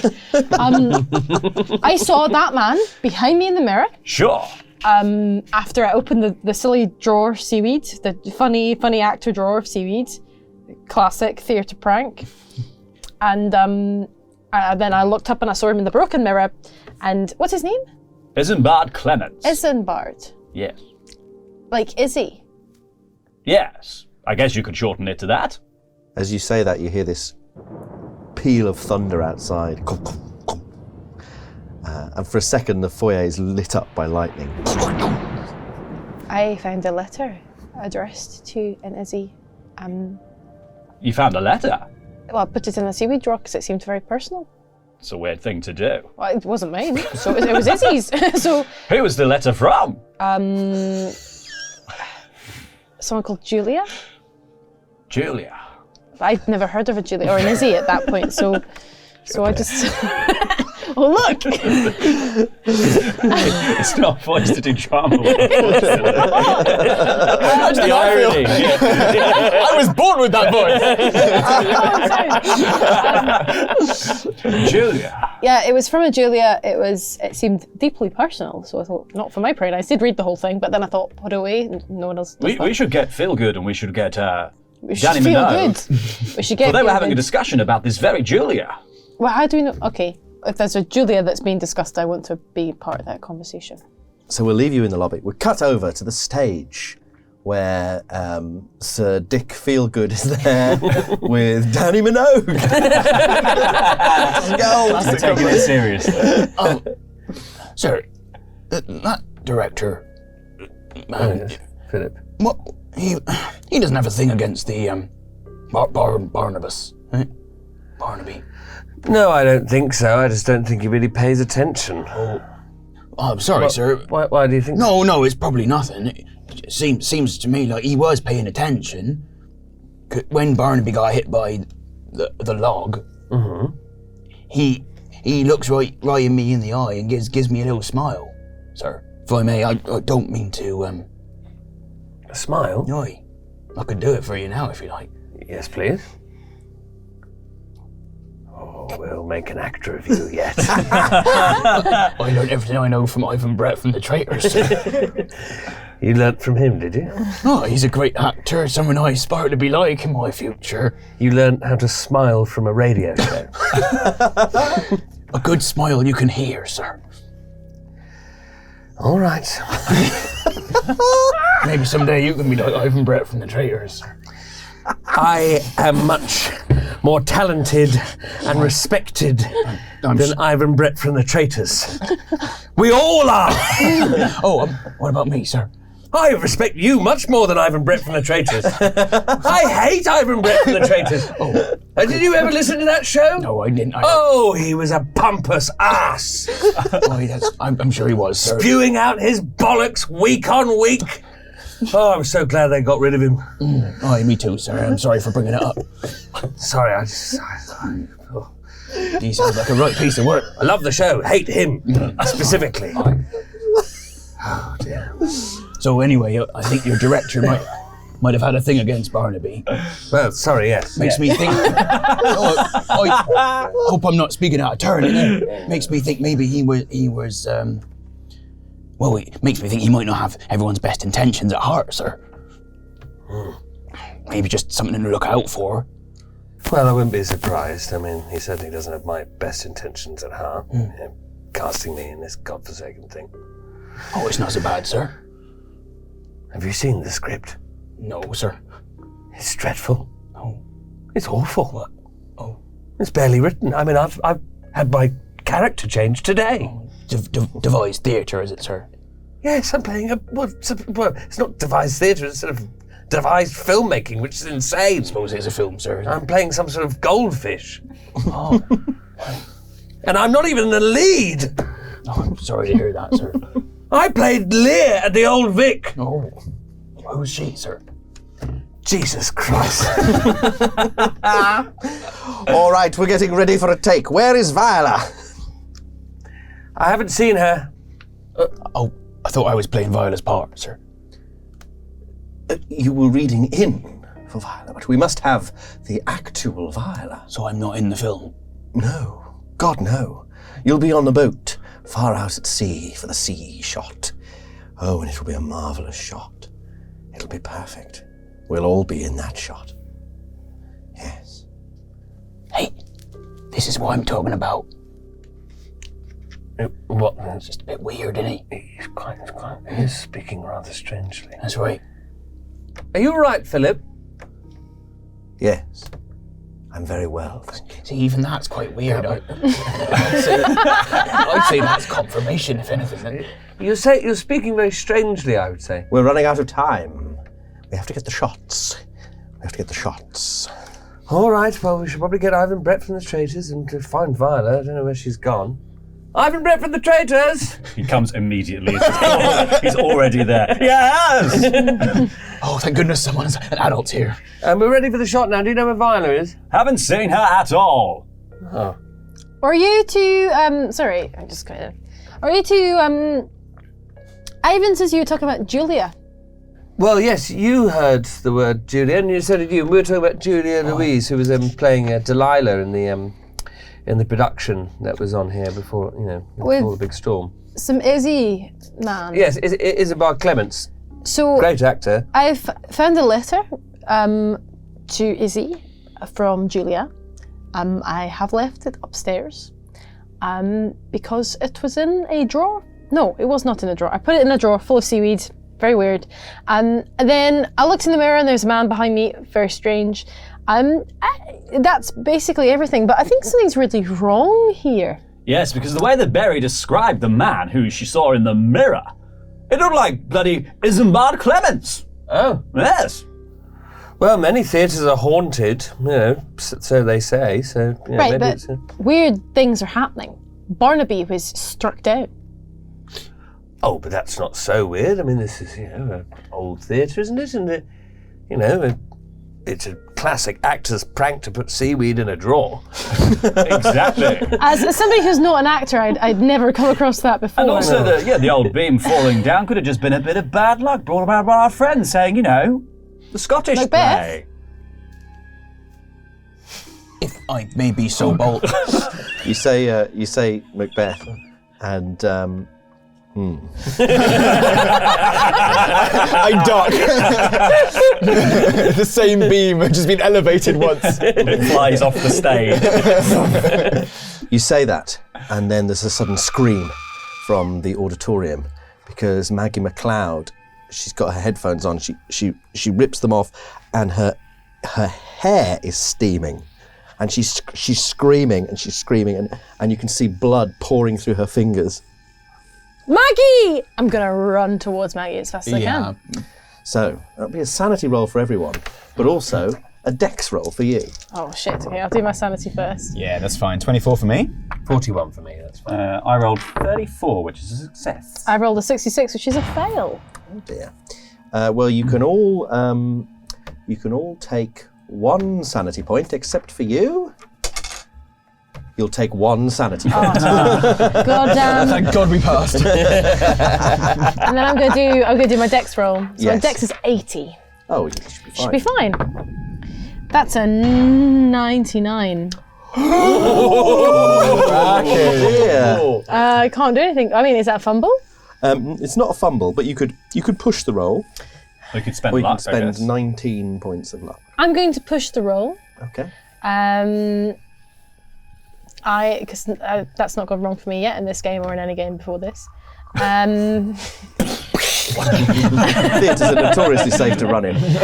I am going to drop the dagger Okay. in order to be able to scramble with both my hands. Okay, great. That's a 3. That's an extreme success. Ah, what a shame. You throw the dagger down, and it clatters and skitters across the stage. You leap over the trapdoor and vault down into the auditorium to help her. She's on the floor. She's alive, but yes, her hands are covered in blood, and she's like, my head, I can't hear. Tell me what's happening. What are you feeling? What did you hear? There's a voice in my head. What is it saying? It's saying, come to me, come. Did it say anything about Julia at all? Yes. It said Julia. It says Julia's with him now, and we've got to go. We've got to go pay witness. Do you want to go? No, we're not going. Don't worry. Okay. Can you not hear the voice? No, I can't hear. Can you still hear it, Maggie? It's all I can hear! And she starts screaming again. Is there is there anything big and heavy I can hit around the head with? Probably. Yeah. What sort of thing are you thinking? Maybe a bit of lighting equipment that I can just knock her out with because she needs to go. Well, she's near the boom. She's got a boom. I'm gonna hit her with the boom thing. Yeah. I wonder what noise that would make. Yeah. See if she snaps out of it. See if she snaps out. Yeah, it'll make a horrible noise. Like a boom. Boom, yeah, boom. Yeah. No, it's fine. No, it's all right. We all got there in the end. Yeah, It wasn't particularly good. I'm gonna hit her around the head because I'm slightly worried that there might be something in her head, and this is all freaking me out a lot, and I'm a little bit mad. I'm gonna hit her on the head with the boom bomb. So from the stage, you see this softly spoken script supervisor run into the audience, pick up the boom, and then bring it down on this screaming woman's head. Whack! This will help. Oh, for God's sake! Who's going to do the sound now? The sound will be fine. We just have to get the shot. Get the shot. Shut that trapdoor and get the shot. Where is bloody Viola? I don't know. Sam Panner is like on the stage. He's like, I don't know what to do. He comes. He's shutting the trapdoor. He's like, this is mad. This is mad. What we do? We can't do that. And he looks up to. He looks out into the audience to Philip. He goes, why we can't do the shot? We haven't got Viola. Maggie's on the floor. At which point Philip just shouts. He goes, just take the f***ing shot! So Sam scuttles off the stage, at which point that spotlight comes back on again. It's sort of humming slightly. Can you all give me a power roll? Oh dear. Oh. 50-50. 41 on a 55. That's success for me. I would like to push myself, but I don't know what it's against, so I don't know how to describe that. So it's sort of mental fortitude, is it?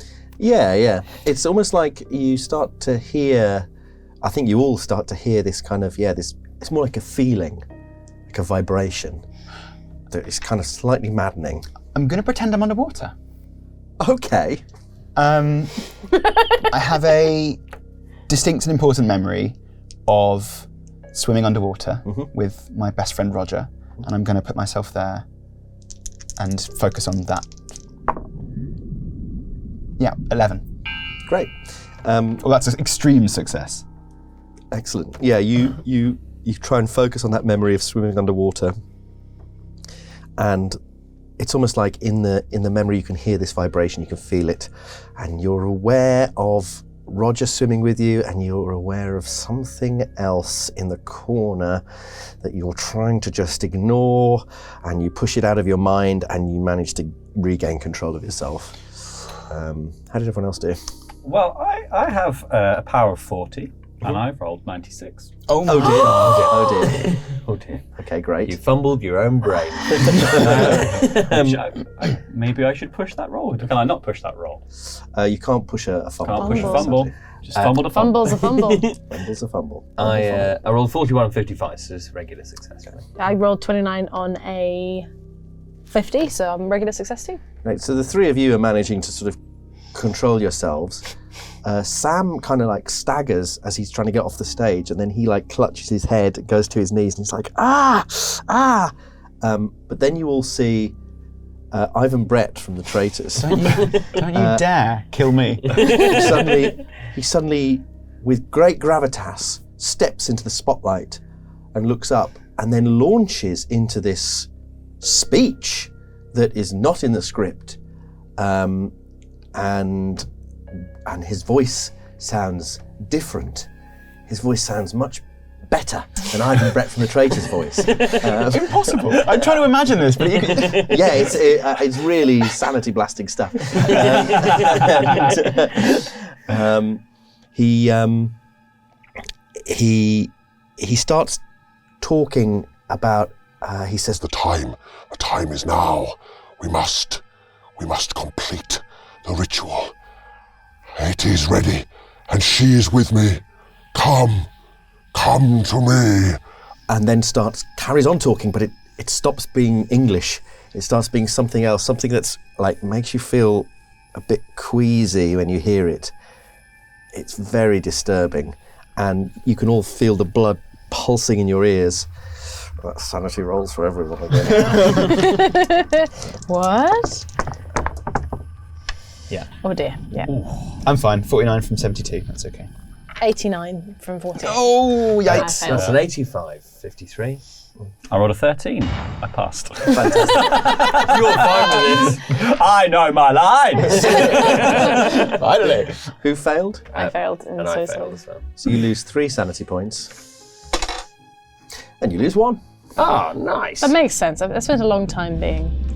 How are you doing sanity-wise? I've lost 5 out of 50 so far. Okay, cool. And yeah, with a final shout, Ivan Brett from the Traitor says, It begins.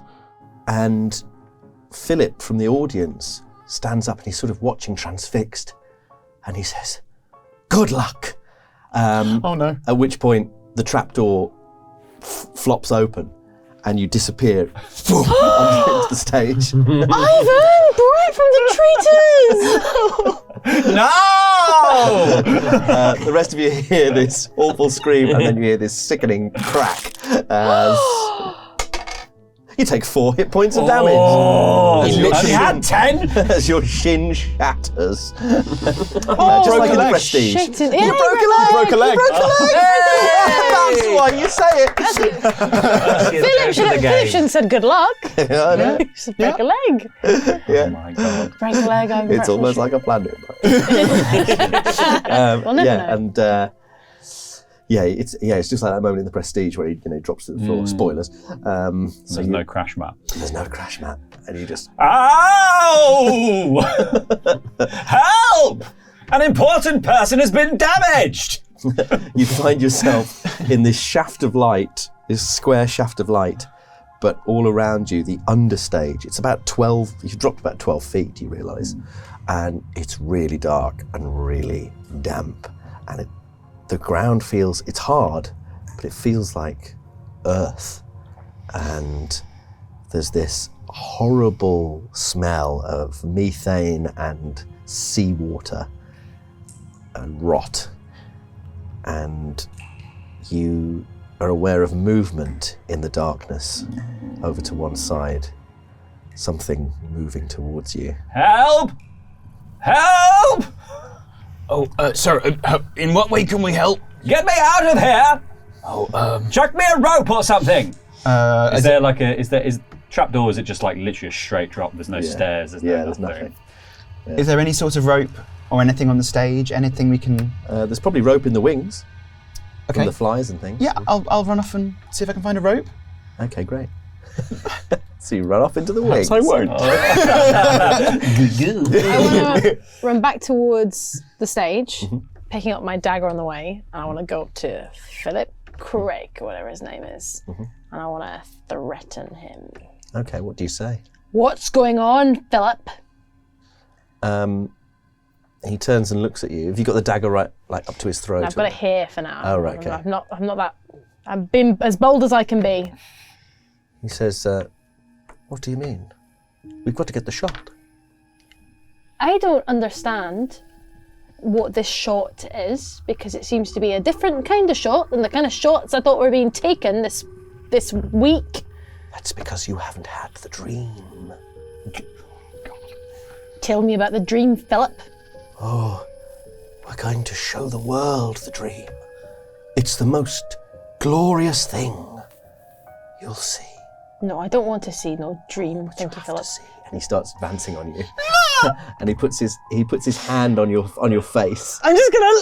Are you gonna stab it? Oh, fantastic! Lovely. You know, attack the sound person. Now you're stabbing the director. You're a bigger menace than this monster. She's the true villain. Total ball rolls. I thought she was not going to say anything this whole game. I thought she was going to come in and be unable to speak to anyone. Oh, you're making too much noise. Shut up. Oh, don't touch my face. I don't know what you're saying. He is being distinctly weird and threatening. I don't think he realises what you're about to do, because his psychology is perhaps, he's probably not focused on all of that right now. So you get the advantage on him. So Sweet. you can roll to attack. That'll be a fighting brawl roll. Fighting brawl? Yes. Even though I've got a weapon. This is a surprise attack. Surprise attack brawl. Okay, I'm not very good at brawling. Unless you've got knives. Well, you did Yeah, have the I knife don't in your have hand. knives. I'm using the knife, but I don't know what the stats are on the knife. Brawl is. That's 18. It's a pass. It's a success. Oh, great. And you know what? I'm going to spend 6 and make it a hard success. Oh, I'd say you don't really need Then to. I won't. I'm not going to do that. Unless you're going to make it an extreme success, because then you get extra damage. Okay, 18. And I'd need to make it 5. Yeah, you know what? Fuck it. I'm going to spend 13 luck. Got 30 luck left. I'm going to make that an extreme success. Okay, fantastic. I have never been in this position before, and I am in proper fight or flight mode, and I'm finding that Berry likes to fight. Wowee. Okay, so that's going to be... Time to discover it, I guess. Yeah. You creepy man! Yeah, it says the woman holding a curved dagger and has been apparently holding it the whole time you were chatting to me as well, just like this. I'm frightened. Didn't you drop that dagger? I've just picked it up. Oh, you picked it up again, Yeah. I see. To go and attack that woman whose crime was that she was No, in I pain. dropped it to go and get her, and I picked it up and But she went dropped it to knock her out with a different weapon, and then found this weapon. The double-handed boom. Oh, Lord. Zweihander boom. Once again, her crime was being in pain. It is bleeding. She's going to be fine if she's unconscious, if the pain's too bad. No, That's it's how medicine works. it's so dangerous She to knock needs someone to unconscious. shut up. You almost Barry doesn't know that. That's so bad for you. Barry's Just calm down. It's fine. So, with an extreme success, Yes. you're going to roll damage. And the damage on the knife is 1d4 plus 2 plus your damage bonus. Do you have a damage bonus? No, 0. In Call of Cthulhu, if you're big and strong enough, you sometimes get a damage bonus to all your melee fighting. But I'm only wee. You're only wee. So D4 plus 2. Yeah, it's an impale rather than a blunt weapon. So you roll those dice, 1d4 plus 2, which is 3 plus 2, 5. 5, and the maximum you could have rolled is 6, right? Yeah. So you add 6. Whoa. 11 damage 11 damage. to Philip. I would have He would have killed me too. Oh no, I'm good. So, what do you do? Where are you stabbing him? I'm just, as he's Bring it going up. like this, I'm just bringing it up and through. I'm not really thinking about what I'm doing. I'm probably doing some kind of horrible war cry in like a way that's like, ah! Yeah. Like that. Freedom. You bring this dagger right up into his neck like that. It goes straight up, and out through his mouth. You see it, his eyes start to he goes slightly cross-eyed, his eyes fill with blood, and blood pours out of his mouth, and he starts choking, and then he heaves, and the blood kind of turns to seawater, and this black seaweed just comes pouring out of his mouth all over your hands. Oh! And then he flops forwards, completely dead. Can you give me a sanity roll? Yeah. I'm a murderer. And he stinks of seaweed. Kill the man. Classic prank. Is this what it is? A classic. That's a prank. Sanity, that's a 13. I'm fine. Well, maybe not totally fine, but Filled him full of You still lose a sanity point. yeah, that makes sense. He's going to be so embarrassed. Oh my god. I'm gonna just I'm gonna drop my dagger in him, and I'm just gonna be like, oh no, I am sorry. Oh God. He falls to his knees and keels over dead. I've killed a person. I've seen all this, right? Yes, yes. I'm finding rope.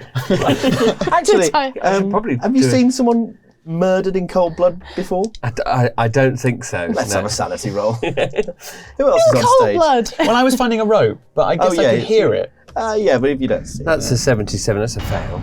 Okay, great. Certainly, I've not seen seaweed come out of their mouth. Yeah, that's a fair one. I might well have fought in the war, to be fair, but Well, you don't actually see any seaweed. You just see this. oh, I just see that. Yeah, you just see lots Just of a blood. nice normal death. Okay, no, that's fine then. You lose 1 sanity point. Wow. Come on, dice, work a bit harder. Well, maybe I did fight in the war. So. But still, what are you doing, woman? That is a third-rate director you've just murdered. He was going. I think that might have been a mistake on my part. I fully apologise for my. You fully apologise? My role in the murder of this man, which is the chief role. I don't think anybody else had a hand in it. We need to get back to the mainland immediately. Yeah, and I we agree. need to turn you into the police. That's fine. You've already attacked one poor sound woman, Yes. and now this Oh, director. yeah, I did that too. Got you some rope. Oh. You say go. I'm fine to go. He's dead. I'm fine to go back. Just to retcon slightly, when you're in the wings looking for the rope, you hear someone sort of very close to you breathing in the darkness. If I can find rope, I will grab the rope and go. I will not stay around and find out. Unless I can feel his gooch from here, can I? Probably. They all No, come up gooch first. Is there obvious rope that I can grab? Yes, but yeah.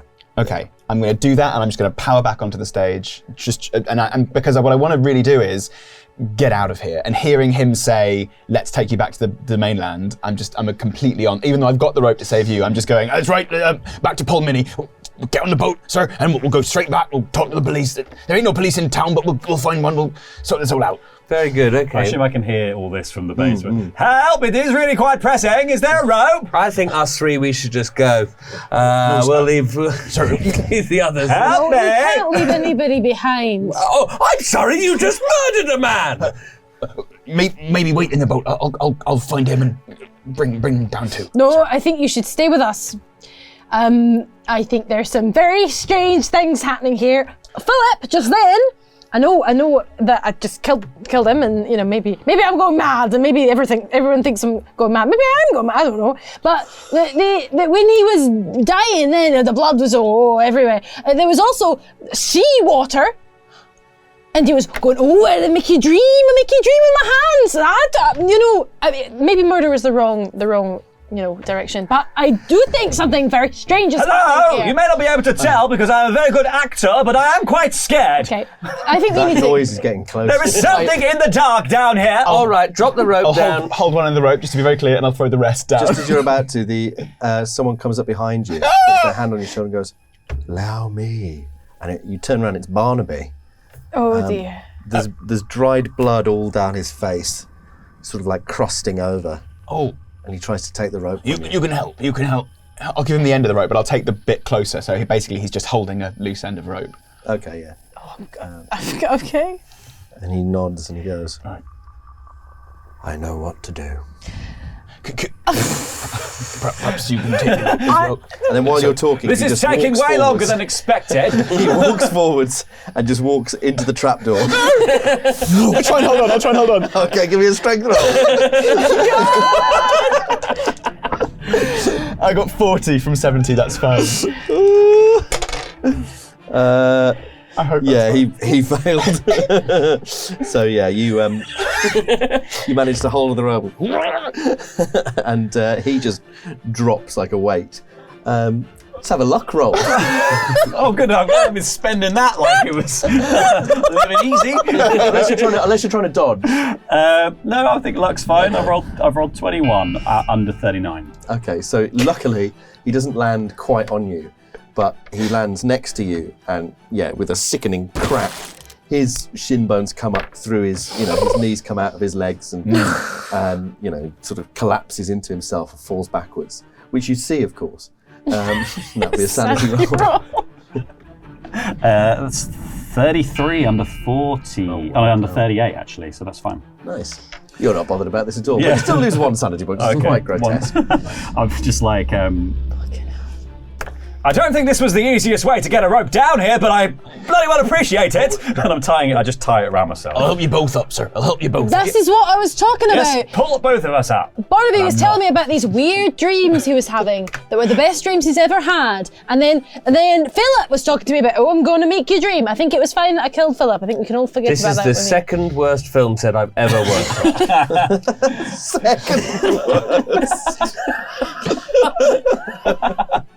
I'm leaving, all right? You go and sort yourselves out. I'm going to move. I'm just going to go straight. I'm going to go down. I'm leaving for the boat. I'm going to say, there's a gun on the boat.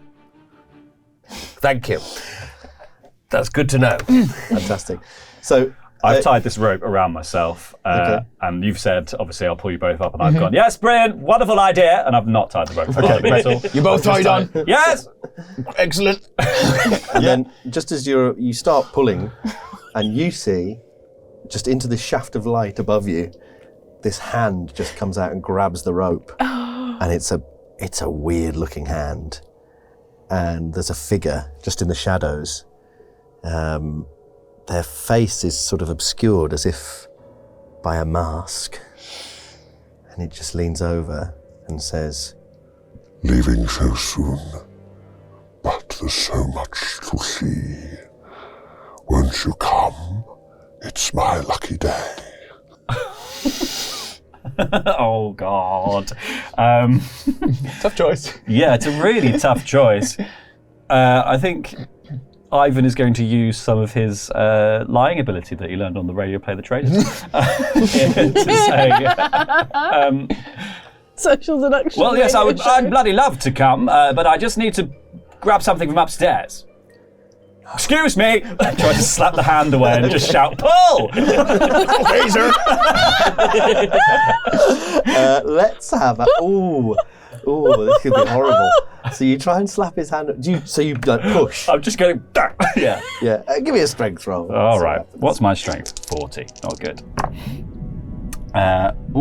46. 46. So I could spend luck to make that a success.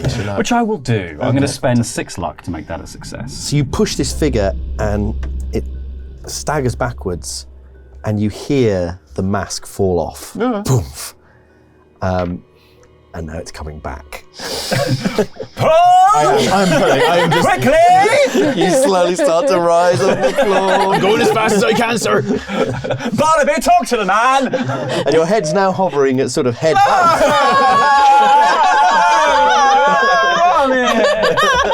And right in your ear you hear this wet voice just say, It's my wedding day.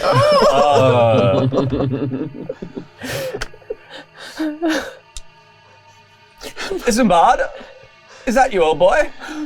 You remember me. Of course I remember you. You're one of the stars of the West End. I've changed. I've been here for so long. I'm so glad you could join me for this. I'm incredibly excited to see it, but as I said, I just need to pop upstairs to get something. Julia's back. She came back to me. Barnaby knows all about Julia. You should ask him. He's a great fan. He'd love your autograph. And then on the other side of your face, you hear Viola's voice say, "We're in love."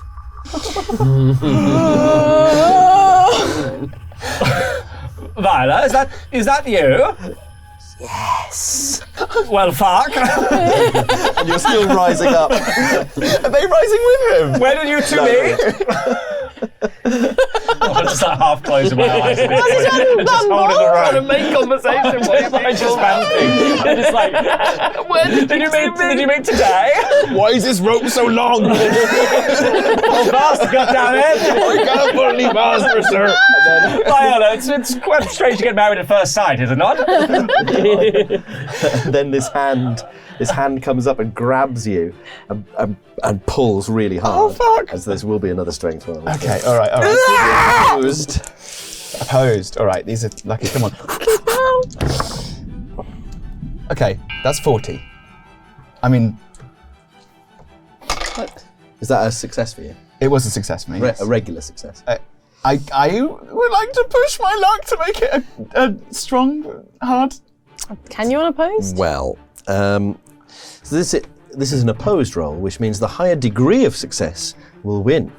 So I'm Ivan only 5 here's away from a hard success. So can I push my luck for that? Unfortunately, you need an extreme success. Oh, okay. Because he's Now, rolled very well. I have the points for that. Save me, Ivan Brad from the Traitors.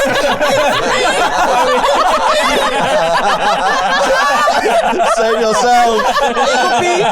I'm Ivan, bred from the Traitors. It would be 26 of my remaining 30. Fuck, it's me! I'm doing it! I have 7 luck points remaining. I would like an extreme success, please. Okay. So suddenly the weight increases as something is pulling really hard on Ivan Brett from the Traitors. He's usually so light. And you feel yourself sort of getting pulled towards the trapdoor as you hoist and hoist, but then you get the advantage and he pulls free and he comes up and comes flying up out of the trapdoor, probably smacking his head on the way. My God, I've saved you, sir. Meanwhile, what have you been doing? I've just been watching in horror. She wasn't even helping. I suppose I also just flop up and I just see someone unconscious and someone dead now. Yes. I didn't do it. It wasn't blood me. all over the place. We should go.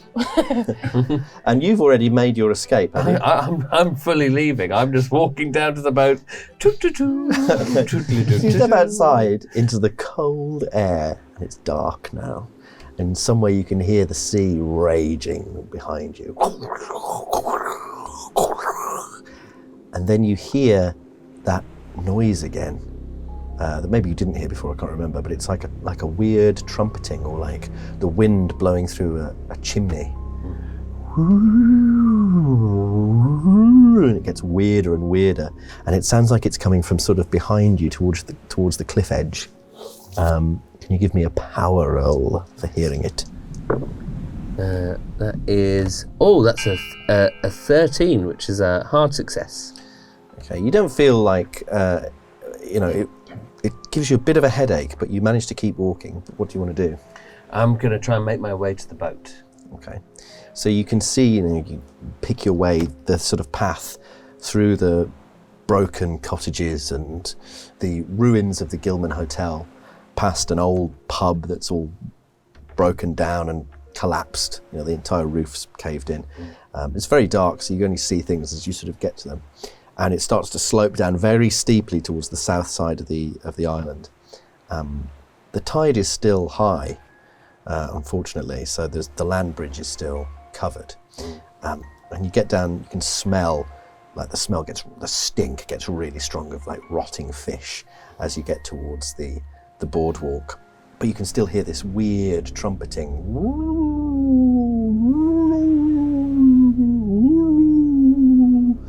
And can you give me a spot hidden roll? Oh, these are always good. They're always great. You want to find that spot. Oh, a 4?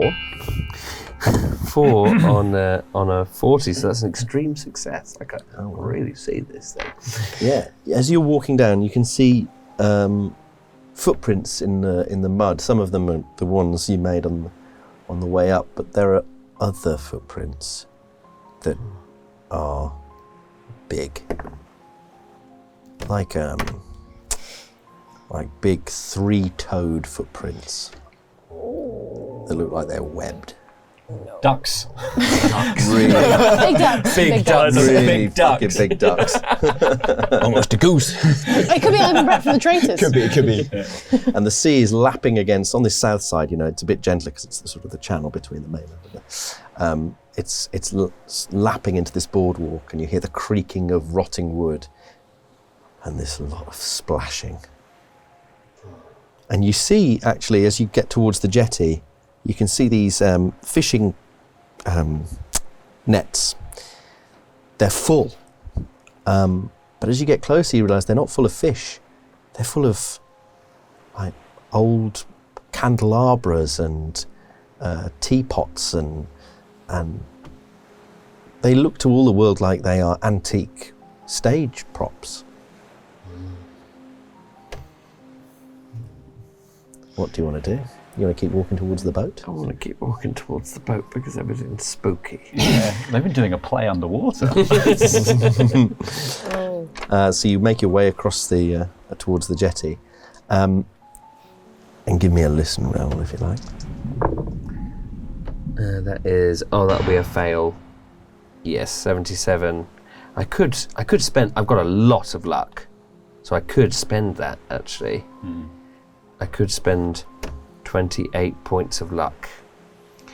But do you really want to hear it? The good mean, word. The character doesn't, but Sullivan does. So I'm going to spend 28 points of luck. Bring me down to 50. So I've still got luck. You're fine, yeah. So I'm just a lucky guy. That's why I've ended up here. So that would be just a regular success. Do you have a light source with you?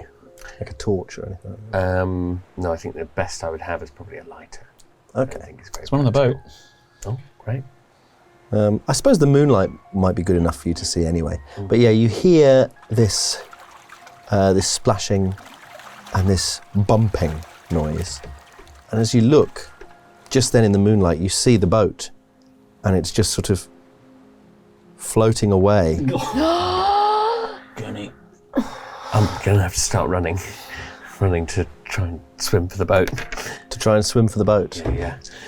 Oh yeah, get in the water. That's a fucking great idea. With the ducks. The ducks. And the monster goldfish. It could just be regular inbred people from Cornwall, who knows? It's the Cornish. It's just the Cornish. Oh, those are Cornish footprints if I've ever seen them. Call of Cornish Cthulhu. Who are for tan?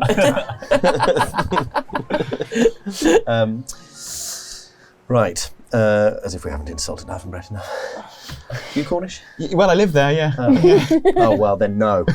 By Cornish standards, no. No, I think that's fair enough. Yeah. This is how they find out I'm not from there. You'll never be allowed back. Hounded out. Yeah. This is his disguise to go home.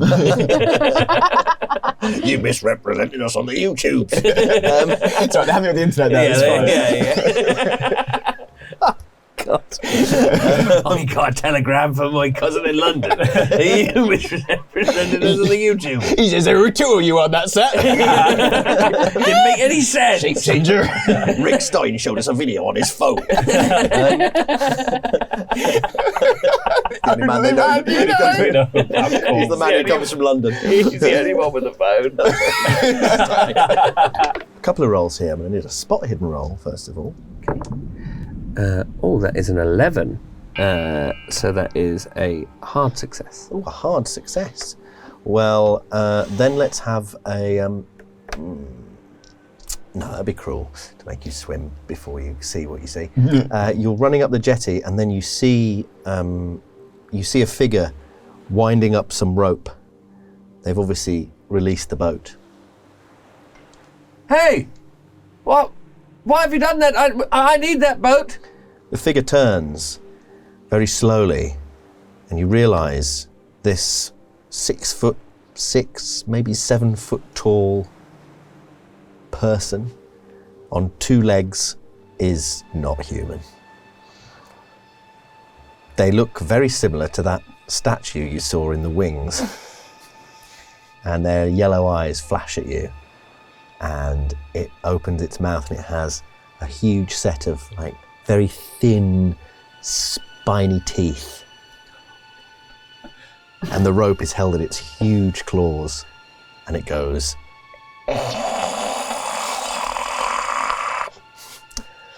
Meanwhile, back in the theatre. We need to get to that Holly boat. Yeah. Jenny is tied up. She can't Barry, who is Barry murdered? Holly has not murdered anyone. I wasn't suspicious that you were until you said Yeah, that. now I'm thinking you might have Yeah, murdered it sounds someone. like you've murdered Not murdered people. anyone. Barry has murdered someone for sure. I am suggesting that we just go. Yeah, I'm just Let's go. We need to find the boat. We need to find the boat. No, it'd be where I left it. It's tied up very well. Okay. Nobody could release that. Yeah, I don't like the idea of Dick being by himself. Lonesome dick. A lonely dick on a boat. You In the middle of an only ocean. one thing could happen. What do they call him? Large dick in a boat. Big dick, Large. feel good. Large dick. Large dick, feel good. Large dick feels okay in a boat. Motion of the ocean. It's not the size of the boat. We just need to get out of here. This is crazy. Like, we need to get away from this theatre. We need to get back to the mainland. That's what we need to do. I'm going to need some help because I bumped my shin on the way down that hole. Here, put your hand. The bone is sticking out of his leg. Oh, it's pretty sore. Ouchie, ouchie. Can I? Just how I speak. You do say that a lot. In a nutshell. Oh, he's got you. Got to admit, you do say that a lot. That's a really good observation. I don't know how you did that. Can I attempt to perform first aid? Yes. Ivan Brett from the Traitors. Yes. I'm not exceptionally good at first aid, but I'm happy to try. I would much prefer that we leave because there was something very awful down there. But I can't and carry also you. Viola's down there. I can carry. Viola's down there. Yes, don't want to see her. No? No, she's getting married. Okay. Bad luck to see the bride on her wedding day. Let's fucking go. He's very clever. Doesn't matter. Okay. I think I'm strong enough to carry you. I think I'll just put an arm around my shoulder. Right, let's go. I'm just gonna use the good leg and don't use the bad leg. Okay, I'm just going to hop along. I'm gonna run.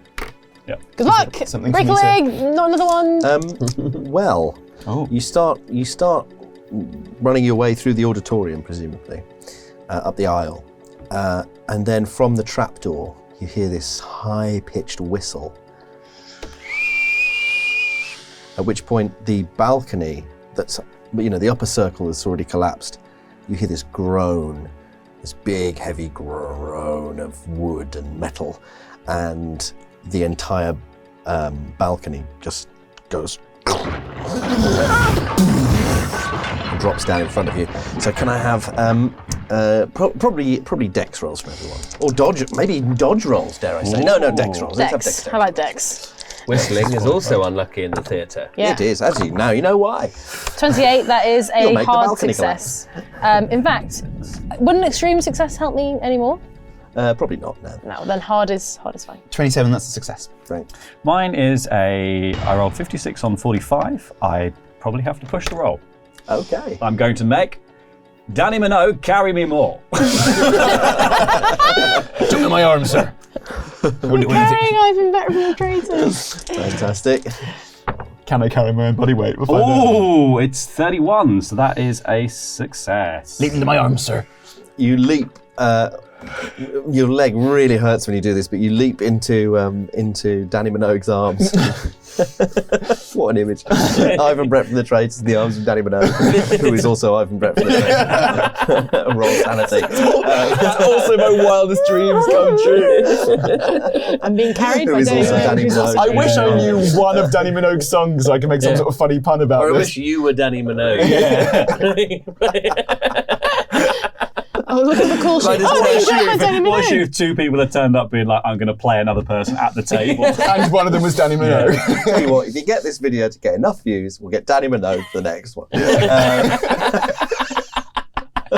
like a running theme for all of the Call of Cthulhu is Danny Minogue. And that's a Dom Allen promise. Okay. We'll just get nothing to use the last one, but next one we promise. We promise. And then we'll get Kylie and all the other Minogues as well. Jason Donovan's going to be here. Donovan and anyone from The secret and the third Spice Minogue Girls. sister. We get the Spice Girls. I promise. Get a reunion just for this. They love Call of Cthulhu. As you can Scary tell from Spice their is lyrics. really scary when she plays Call of Cthulhu. Spice's favourite. Baby Spice, completely grown. This is Danny Minogue. Yeah, that's Danny Minogue. So, yes, the balcony collapses the dust blows up and there's, in your faces, there's shards of wood and debris flying past. And actually, let's see. Let's give him a luck roll, shall we? Or dex roll, even. Yeah, no, I thought so. As poor Simon Guest has been at the back, and he's the last thing you see of him is his eyes are kind of glassed over, and he's just looking at you with this big smile as the balcony just crashes down on top of him, crushing him to death. The lights go out for Simon Guest. He was the lighting man. That's why that was clever. It is better when you explain it. We saw the whole process though.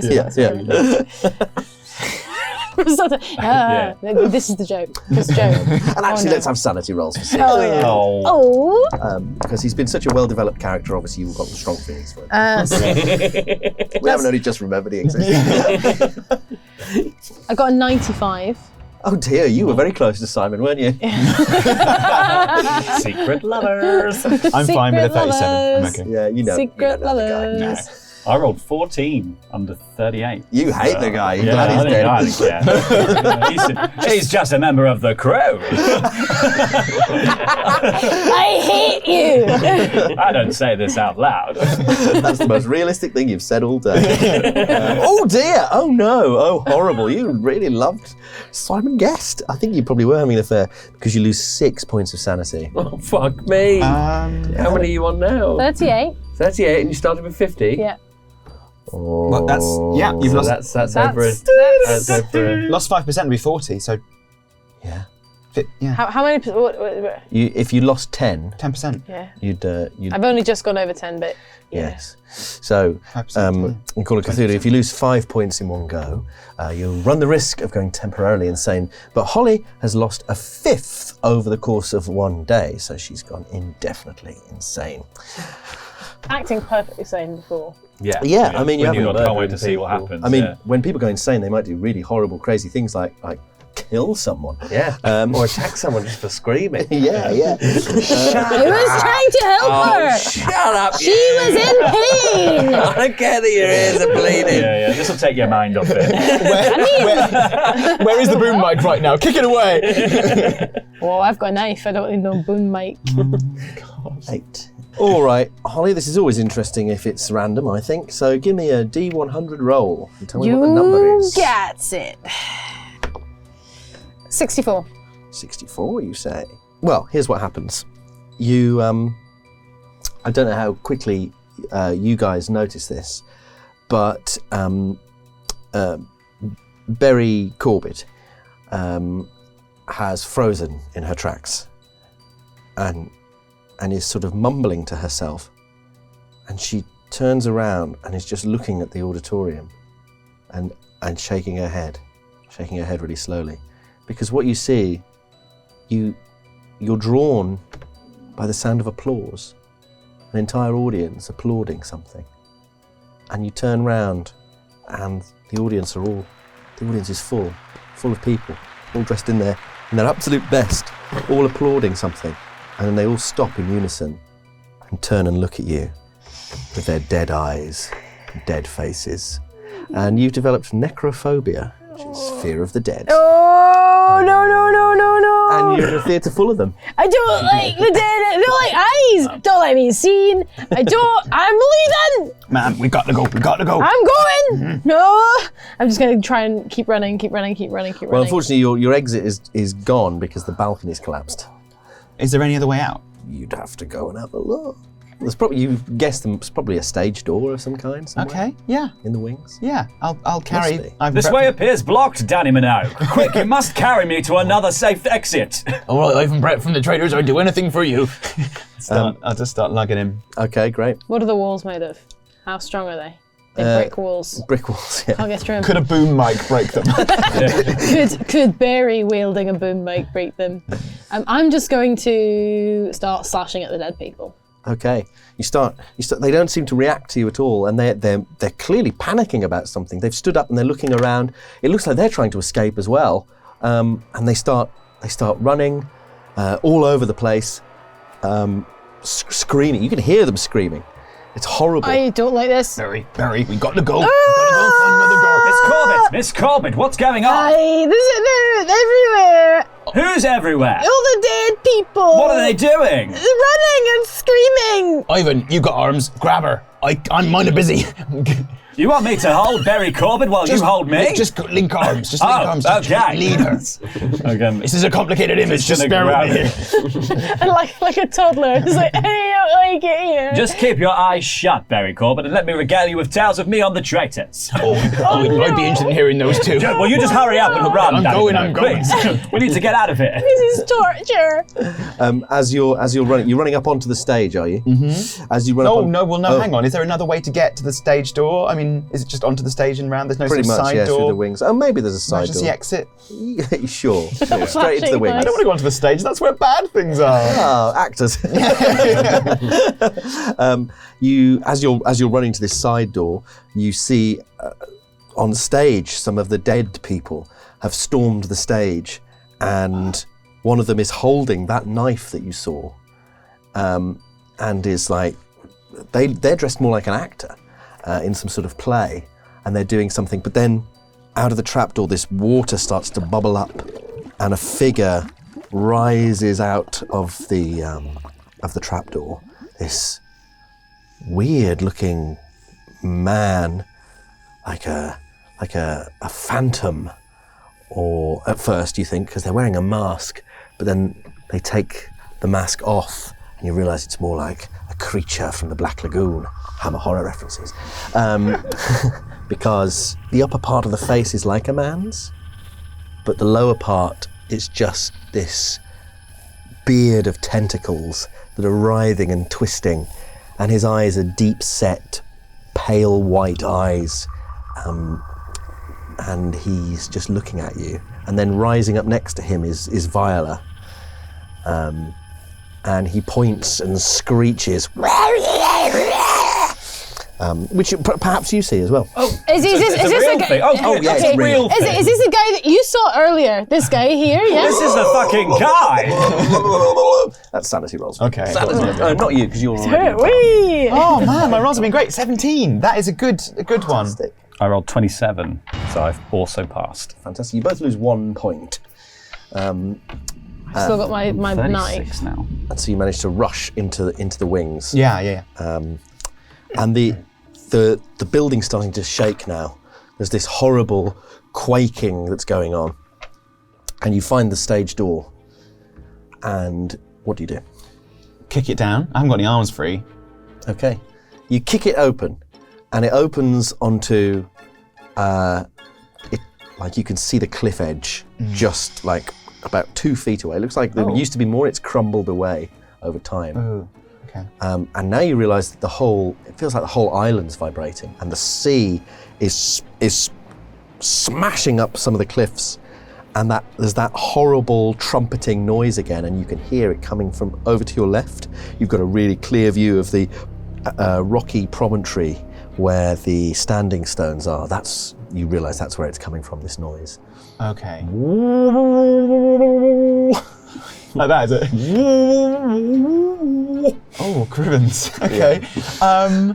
Now, that's to my left. Where's the dock, the boardwalk? So you're facing north, so you're way at the other side of the island. So the boardwalk's on the south side. Is there a way of me going round the side of the building that is away from the standing stones and round and back down. Yes. Minding Ivan Brett from the Traitors' precious, unique head as I go through between the open door.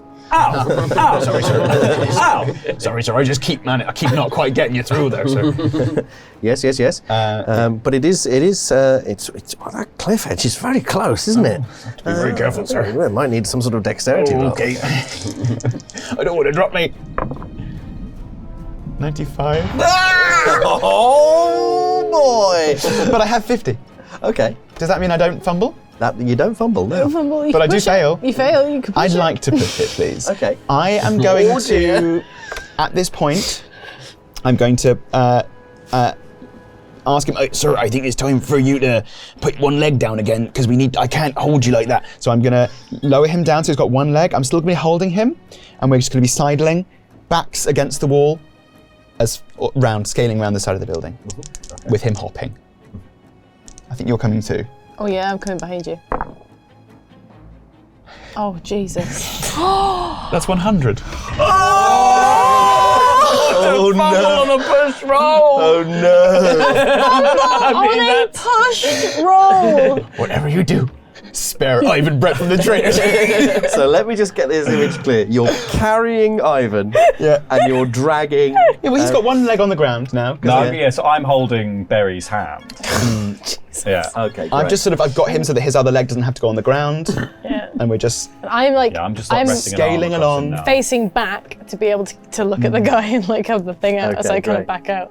Right. I can't believe I just got 100. So yeah, you're sidling along. You're checking they're okay. You've got Ivan from the Traitors, and then you feel underneath your body this slimy, slippery black seaweed, and you can feel your footing just going from under you, and you slip, and there's nothing to grab onto, and the wind sort of picks up. You hear that horrible noise come through. There's this awful smell of methane and rotting fish, and you slip and go off the edge of the cliff. Now, are you two going with him, or are you? I mean, if I'd have sensed him going, I'm sorry, Danny. I would have let go. I would be trying to let go. Honestly, I would be trying to separate myself from them. If I felt myself go, I'd be trying to sort of let go, pull his arm away as I fall, if I can. Yeah. I'm hardly touching him. Okay, great. So yeah, you disappear from view, and the two of you are left hobbling along the cliff edge. Danny! Danny Minogue! No! As I fall, I just say to myself, I'm coming, Roger. Oh, very good. And meanwhile, on the boardwalk. You must be Dagon. When you say that, it stops in its tracks. And it looks at you. Cocks its head. You know, I've had a marvellous time. But I simply must go. Now, my boat has gone out there. If I go and swim, everything's going to be all right, isn't it? And then it says, it sort of struggles, almost like it's struggling with your vocal folds, trying to understand. And it goes,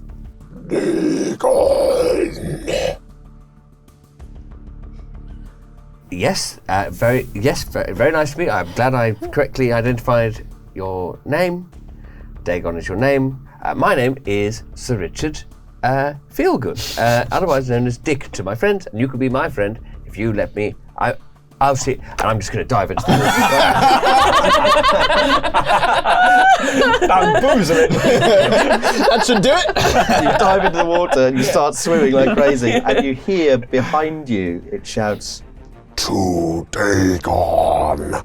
and jumps in after you. Oh, I'm going to swim as fast Go for it. Here we go. Is that going to be Dex? It'll be swim. Swim. Oh no! Okay, here we go. Okay. Will that be Dex? Okay, that's 49. But if I spend the luck, 20 swim. Swim is 20. Oh no, swim's 20. Shit. Yeah. So if I spend 29 points of luck, 49. Put me on 20. Luck. Yeah. 29 luck. Okay, so 9 to 41. I'm now down to 21 luck. Just to pass. I'm a great actor. I must survive. So you scramble up into the boat. You're freezing cold, soaking wet, and there's the outboard motor. Let's see if it works. Give me a luck roll. You did it!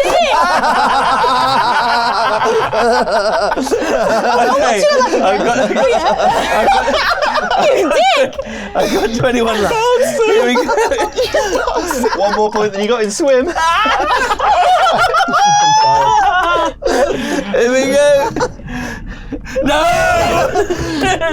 65 is a fail. There's a gun on the boat. Yeah, it's not starting. Okay, I'm going to pick up... Clogged with seaweed. The whole boat's full of seaweed. Oh no! Classic prank. Classic prank! Olivier! You've done me again! So funny! Is it a matinee? I'll get you for this, Lawrence. Right, I'm going to try and find this gun. Okay. Should I do spot hidden? It's there. I think you can. Okay, great. I'm going to grab the gun. Okay. And I'm going to point it towards the water, trying to see where Dagon, this god, is. Well, unfortunately, it's not Dagon, so you don't need to worry about that. Oh, but it is upon you. You see this webbed hand come over the side of the boat, and then another one, and it comes up the side. What do you do? I'm going to shoot it in the head. Okay, give me a firearms roll with a bonus die, because you can have bonus dice and penalty dice in Call of Cthulhu, depending on the circumstances, because it's very close range. So great. So that's 56 points, which won't do it, but I re-roll the 10s, is that right? You re-roll the 10s and take the better number. That's 56 again. 56, okay. 56. So because the boat pitches with its weight, the shot goes too wide. But luckily, Danny Minogue's gun only takes 4 rounds to reload. Why has he got a musket? The cannon. The powder's wet. You wait there. Wait. And you feel this, as you're sort of fumbling with the gun, you feel this heavy, clawed hand grab at your shirt, and again he says, 2 days gone, and pulls you off the boat. Meanwhile, these 2 clowns. Right. Concentrate, Barry, Corbett. Yes. We must go. We need to go. Let's continue this way. Safely and carefully, because we lost Danny Minogue. Danny's gone. Yes. I think Danny's gone. We'll process that fact later on. Yeah, and all the other murders that you've done as well. Process Bloody well done. We'll process it later on. We continue to make our way around the theatre. Yeah. So you get around the edge, and what do you want to do? Go south, back to the run jetty. as fast as I can towards where we think the boat is. boat's down, to the south. Okay, great. So you pick your way down the island, scrabbling over the uneven ground, and it's all very wet. It's almost like there's running water coming down the island, just bubbling down in jets, almost in waves. And there's this huge boom out. It sounds like it's out at sea. This big boom, boom, boom, and a tremor passes through you, through the ground and everything. And it's weird. It's like you can almost see the island. You're looking at the horizon. It's like the entire island starts to shift. And behind you hear this, and when you turn and look, the theatre starts to crumble off the side of the cliff. All comes down. But you get to the jetty, slick with black seaweed, and you see the boat way out at sea, just bobbing away. Empty. How far away is it? I'm really bad with distances. Mile and a half. Yeah, it's like two swimming pools. Okay. So 200 meters ish. Well, like 100 meters. That's a big pool. 100 meters. Yeah. I can swim. Your leg's fucked. I'd love to go swimming, but yes, my leg is absolutely boned. Almost literally. Well, I've been bred from the Traitors. I wish you luck. And I dive into the... Oh wow. Brutal. You're a fucking actor, betrayal. let's go. I think she's going to be coming back. She'll pick me up when she swings back round. And I start to swim towards the boat. Okay. Yeah, I need a swim. That's okay. I can swim a bit better than just normal swimming, but not much. If you weren't under pressure, then there'd be no roll. Yeah. But, Okay, so I've got a might swim of be a reason to 40. be under pressure. And that's 43. I'm going to spend 3 luck. Great, you make it to the boat. I get in the boat. Is there a gun in the boat? There is. It looks like someone's halfway through loading it. I'm going to start loading it again. I'm going to start loading it. Fantastic. What do you do? Just currently screaming, Miss Corbett! Miss Corbett, are you coming back? Come and get me, please, Miss Corbett! I'm Ivan Brett from the bloody Traitors! I won't stand for this indignity! Oh, fantastic. I'll do that for a bit, and then I'll see. If she doesn't come back, I'm gonna probably hide somewhere. Okay. Are there any oars or anything on the boat to steer it with? Yes. Couple of oars, outboard motor. We're only a couple hundred meters away. I am going to start to try and bring it back to get Ivan Brett from the Traitors. Okay. Okay, yeah, so you managed to sort of get it roughly back to the boardwalk. Ivan from the Traitors gets on. Get in. We're going. I'm in. I hand him an oar. We try and get away as fast as we can. Not the sort of work for an actor. I will beat you around the head with that oar. I know you bloody well. And yeah, you sail off, hopefully back to the mainland, as behind you the entire island seems to be just slowly like sinking out of view into the black water. It's quite dark, it's hard to see for sure. You have this amazing, it's like you're flying over a city. It's a weird looking city. It's like a city you've never seen before. The architecture is completely different to anywhere you've ever been, but you're from Cornwall, so. 2 stories. A roof. They said it was myth. This must be London. I said no, I couldn't do it. It must be London. He must be in heaven. We've lost loads of Cornish listeners, viewers, all 3 of them. Crowd around one radio. Should we listen to the YouTube on the radio? Oh, don't worry, Liz. Oh, bless him. Poor Cornwall. Oh, cool. They don't need your pity. They're fine. Yeah, they are fine. They've got plenty of holiday homes for us. Awful. So, yeah, you're. It's like you're flying over this vast cityscape. These huge, gigantic towers and pyramids and turrets, and then you realise you're not flying. You're swimming. At that exact moment, I'll panic because my phobia is swimming. Oh, great. I'm good at it, but I'm immediately panicking. You start hyperventilating, you realise you're drowning, you're breathing in all this water, and then a figure grasps your hand, and you turn and look, and it's Roger. Roger? And he's with you, and he talks completely normally, even though you're underwater, and he says, "Remember to breathe," and he comes closer to you and presses his lips to yours, and breathes into your lungs, and you feel suddenly very calm and tranquil as you look down and you reach the edge of the city and float out over this black abyss that just goes on forever and ever and ever. Am I holding onto Roger's hand? Then I'm fine, I'll just go with it. And then this vibration comes up from the abyss boom, boom. I knew I'd find you, Roger. And then you wake up and you're lying on your back, you're soaking wet, you sort of heave up a load of seawater and you appear to be in a cave. You can hear the sea next to you. I'll check for thrashing Roger. away. There's no one there. Oh, there is someone there. Oh. There is someone there. You reach out, but it's not Roger. Oh. It's Sir Richard Feelgood, who is also lying on his back, soaking wet, covered in water. I'll take a moment to process that disappointment. And then I will... This doesn't feel good. I will check his breathing. Or Yeah, check his pulse. Yeah, he also wakes up and gobs up a huge amount of seawater. And you're both sat there catching your breath, looking at this cave mouth, and you can see the sea crashing into the cliffs ahead of you. There's a rocky beach. And the rocky beach is odd because there's rocks, but there's also like shoes and handbags and jewellery all just peppered in the rocks as if they got lodged there. I know lots of beaches in this area. I often take the boat out and go and beachcomb. Do I recognise this one?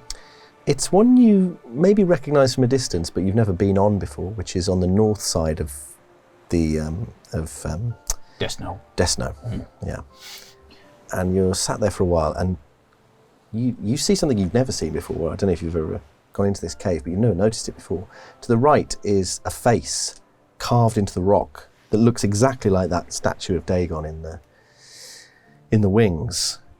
Except it's sort of greeny black, like it's copper or, whatever that's discoloured. Except it's got these huge puffed up cheeks and its lips are sort of pursed together, like it's blowing.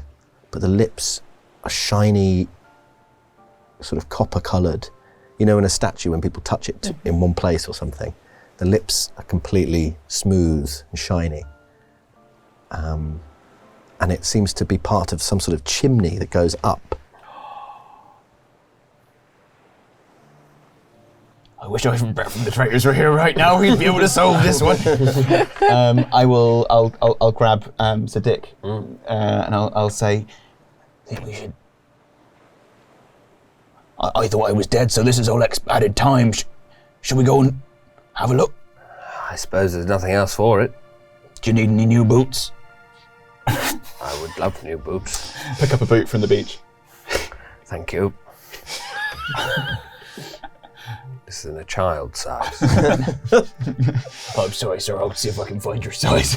I'll go away and see if I can find a better boot for Sir Dick Feelgood. Fine. So you're stood there in the mouth of this cave. The sky is starting to lighten ever so slightly, and then you're aware of movement behind you, and you hear a voice. It's definitely Roger's voice, and he says, "I'm so glad you came back, Danny." Oh, I forget about the shoes, obviously. you were dead, Roger. They were all looking for you, and I come out every night, look for you, Roger. You survived then? You swam the shore, did you? No. But now I've got a new life, Danny. And I want you to join me. Turn. Join us. We're a family, Danny. Do you turn around? Yes. Leading question. How about you? You hear this. I suppose I would naturally turn around from curiosity. You know? Yeah. And you're faced with a sight. There is a figure stood before you that looks a bit like Roger. And there's about 50 others crammed into the back of this cave. All just stood looking at you with these white, milky eyes. And in front of them is the man from the man who was wearing the mask, which is gone. And his face is just tentacles, and he's sort of bloated and strange. You realise he's got no legs. He's sort of like in like this sort of giant slug almost, and he's holding hands with Viola. And it's almost like they're paying witness to this. Except it looks a bit like Roger, but he looks a lot more like that statue in the wings. You ain't the Roger I remember. Though? I am Danny. No, I reckon you ain't. I reckon you ain't the same one. I reckon it's a trick. And I reckon we should go. You could be like us, Danny. I don't want to be like you. We could live forever in the promised city. I don't want to live forever if it's underwater. Those buildings have 2 stories. I don't know what you do up in the 2nd story. I don't know what's up there. Mr. Clements has the key. And the creature with the tentacles takes from the thong around his neck, there's this like stone, this sort of like obloid stone that he holds up. It's time to go. I'm booking it now. And we're going, right? Yeah. I'm absolutely. Yeah. Okay. So you run out of the cave. Do either of you look back? I'm not going to. Can I roll something to decide if I look back? Can I just do a luck roll? I'll tell you what, why don't you both do a power roll? Power roll. Yeah. That's 9, so I do resist. And that's a 95. Oh, you're going to marry Roger. So you run and run and run until you've sort of run around the edge of the island and it's shaking, really violently shaking. And you keep going and the tide is starting to ebb away though. You can see the land bridge is starting to emerge and you just keep going. You, on the other hand, you're stopped in your tracks because you hear this noise. That noise start up again, that whoa, whoa, whoa. And you turn and you see that Roger has crouched down to the face and is blowing into the lips. And as you turn and look to your side, you realize this is calling more of them from the sea. More and more coming up out of the ocean, slowly emerging all around you. And Roger gestures to the lips for you to blow. And there's something you just can't resist. You just, for some reason, you're so drawn to it, you really want to do it. And so you step forwards and you crouch down and you start to blow, and it sounds amazing. It's like the best music you've ever heard. And then everything goes black. And when you awake, you can hear gulls. There's bright sunshine. You're lying in the cave mouth. You look around. There's no sign of anything. There's no one.